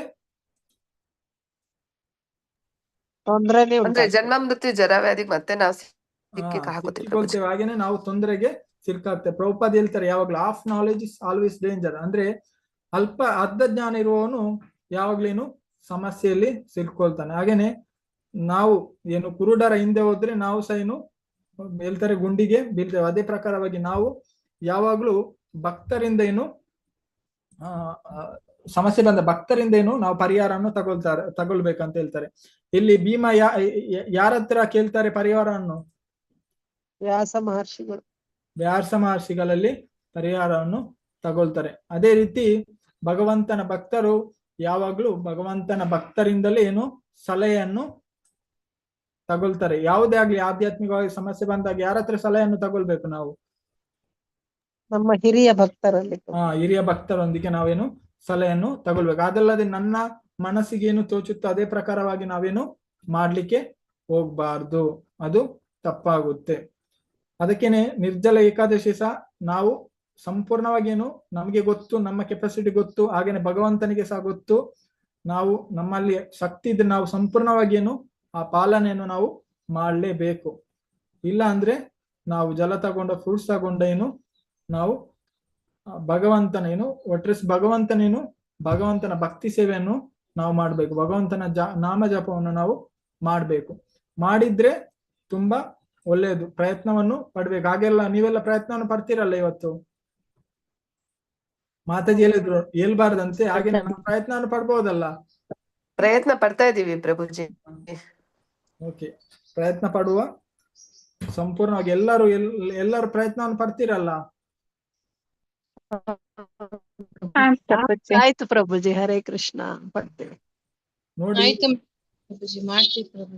ಎಲ್ಲರೂ ಪ್ರಯತ್ನವನ್ನು ಪಡಿ. ಯಾಕೆಂದ್ರೆ ಮಾಡುದು ಬಿಡುದು ನಮ್ಮ ಇಚ್ಛೆ ಅಂತೆ, ಆಗುದು ಹೋಗುದು ಭಗವಂತನ ಇಚ್ಛೆ ಅಂತೆ. ಮಾಡುದು ಬಿಡುದು ನಮ್ಮ ಇಚ್ಛೆ, ಅದೇ. ಸೊ ನಾವು ಮಾಡ್ಲಿಕ್ಕೆ ಪ್ರಯತ್ನವನ್ನು ಪಡುವ, ಇಲ್ಲ ಅಂದ್ರೆ ನಮ್ಗೇನು ತುಂಬಾ ಕಷ್ಟವನ್ನು ಎದುರಿಸ್ಬೇಕಾದಂತ ಪರಿಸ್ಥಿತಿ ಬರುತ್ತೆ. ನಾವು ಮನಸ್ಸು ಬಂದಾಗೆ ಇದು ಏಕಾದಶಿ ಮಾಡಿದ್ರೆ ಏನಾಗುದಿಲ್ಲ, ಅದು ತುಂಬಾ ಜನ ಇರ್ತಾರೆ. ನಾವು ಅದಕ್ಕೇನೆ ಅಭಕ್ತರ ಸಂಘದಲ್ಲಿ ನಾವು ಸೇರಿಕೊಳ್ಬಾರ್ದು. ಅದು ಎಂತ ಮಾರೆ ನೀನು ಮಾಡ್ತಿದ್ದೇವೆ, ಈಗ ಇದು ಮಾಡ್ತಿದ್ದೆಲ್ಲ ಎಂತಕ್ಕೆ ಅಂತ ನಾವಂದ್ರೆ ಅವರಿಗೆ ಕನ್ವಿನ್ಸ್ ಮಾಡ್ಲಿಕ್ಕೆ ಸಾಧ್ಯ ಆದ್ರೆ ನಾವು ಅವರಿಗೆ ಎಲ್ಲಿಗೆ ಹೋಗ್ಬೇಕು. ಇಲ್ಲ ಅಂದ್ರೆ ಅವ್ರು ಏನ್ ಮಾಡ್ತಾರೆ, ನಮ್ಮನ್ನ ದಾರಿ ತಪ್ಪಿಸ್ಬಿಡ್ತಾರೆ ಪ್ರಭುಜಿ. ನಮ್ಮನ್ನ ಅವ್ರು ಕನ್ವಿನ್ಸ್ ಮಾಡ್ಬಿಡ್ತಾರೆ. ಸಹವಾಸ ದೋಷ ಸನ್ಯಾಸ ಸಿಗುತ್ತೆ ಪ್ರಭುಜಿ, ಸಹವಾಸ ದೋಷ ಸನ್ಯಾಸ ಆಗುತ್ತೆ. ನೋಡ್ಬೇಕು, ಅದೇ ನಮ್ಗೆ ಕನ್ವಿನ್ಸ್ ಮಾಡ್ಲಿಕ್ಕೆ ಆದ್ರೆ ಹೋಗ್ಬೇಕು, ಇಲ್ಲಾಂದ್ರೆ ಹೋಗ್ಬಾರ್ದು. ನಾವು ನಮ್ಮದು ಮಾಡ್ಕೊಂಡು ಇರ್ಬೇಕು, ಇಲ್ಲಾಂದ್ರೆ ನಮಗೇನೇನು ಸಮಸ್ಯೆ ಆಗುತ್ತೆ. ಪ್ರಹ್ಲಾದ್ ಮಹಾರಾಜ್ ಹೇಳ್ತಾರೆ, ಸ್ವಾರ್ಥಗತಿಮ್ನ ವಿಷ್ಣು. ಸೊ ನಾವು ಅವರನ್ನು ಕನ್ವಿನ್ಸ್ ಮಾಡ್ಲಿಕ್ಕೆ ಹೋಗಿ ಮತ್ತೆ ಅವರು ನಮ್ಮನ್ನು ಕನ್ವಿನ್ಸ್ ಮಾಡುವ ತರ ಆಗ್ಬಾರ್ದು. ಸೊ ನಾವೇನು ಭಕ್ತರ ಸಂಘದಲ್ಲಿ ಯಾವಾಗ್ಲೂ ಇರ್ಬೇಕು, ಹಾಗೇನೆ ಭಕ್ತರ ಮಾರ್ಗದರ್ಶನಲ್ಲಿ ನಾವು ಯಾವಾಗ್ಲೂ ಇರ್ಬೇಕು. ಆಗ ಮಾತ್ರ ನಾವೇನು ಭಕ್ತಿಯಲ್ಲಿ ಪ್ರಗತಿಯನ್ನು ಸಾಧಲಿಕ್ಕೆ ಸಾಧ್ಯ ಆಗುತ್ತೆ, ಹಾಗೇನೆ ತಪಸ್ಸೆಯನ್ನು ಮಾಡ್ಲಿಕ್ಕೆ ಸಾಧ್ಯ ಆಗುತ್ತೆ. ಭಕ್ತರು ಯಾವಾಗ್ಲೇನು ಭಗವಂತನ ಚಿಂತನೆಯಲ್ಲಿ ಹಾಗೇನೆ ಭಗವಂತನ ತಪಸ್ಸಲ್ಲಿ ಮಗ್ನರಾಗಿರ್ತಾರೆ. ಹಾಗೇನೆ ಅವರನ್ನು ನೋಡಿ ನಮ್ಗೆ ಸಹ ಇದು ಅದೇ ಅನುಭವ ಆಗುತ್ತೆ. ನಾನು ಹೇಳಿದೆ, ಬೆಂಕಿಯಲ್ಲಿ ಯಾವ ತರ ಶಾಖ ಬರುತ್ತೋ ಹಾಗೇನೆ ನಾವು ಬೆಂಕಿ ಹತ್ರ ನಿಂತರೂ ಬೆಂಕಿಯ ಶಾಖ ಆಗುತ್ತೆ. ಅದೇ ರೀತಿ ನಾವು ಭಗವಂತನ ಭಕ್ತರ ಸಂಘದಲ್ಲಿದ್ರೆ ನಮ್ಗೆ ಭಗವಂತನ ಭಕ್ತಿಯ ಆಕರ್ಷಣೆ ಆಗುತ್ತೆ. ಸೊ ನಾವು ಭಗವಂತರ ಸಂಘದಲ್ಲಿ ಹಾಗೇನೆ ಪ್ರಭುಪಾದರ ಏನು ಪುಸ್ತಕವನ್ನು ಓದ್ತಾ ಹಾಗೇನೆ ಭಗವಂತನ ನಾಮ ಜಪವನ್ನು ಮಾಡ್ತಾ ಇವತ್ತು ಇಡೀ ದಿವಸವನ್ನು ಹೇಗೆ ಕಲಿಬೇಕು, ಭಗವಂತನ ಸೇವೆ ಮಾಡ್ತಾ ಈ ರೀತಿ ನಾವೇನು ಇಡೀ ದಿವಸವನ್ನು ಹೇಗೆ ಕಲಿಬೇಕು, ನಾವು ಕೃಷ್ಣ ಪ್ರಜ್ಞೆಯಲ್ಲಿ ಭಗವಂತನ ಭಗವಂತನಲ್ಲಿ ನಾಮಸ್ಮರಣೆಯಲ್ಲಿ ನಾವು ಕಲಿಬೇಕು. ಇಲ್ಲಾಂದ್ರೆ ನಾವು ಏನು ಬೇರೆ ಸ್ಮರಣೆಯಲ್ಲಿ ಕಲಿಯುತ್ತೇವೆ. ನಾವು ಕಳೆದಿದ್ರು ಬೇರೆಯವ್ರು ನಮ್ ತಲೆ ತಿಂತಾರೆ ಬಂದು, ಹಾಗೆ ಹೀಗೆ ಅಂತ. ನಾವು ಅದಕ್ಕೆ ಇವತ್ತು ಕಿವಿ ಕೊಡ್ಲಿಕ್ಕೆ ಹೋಗ್ಬಾರ್ದು.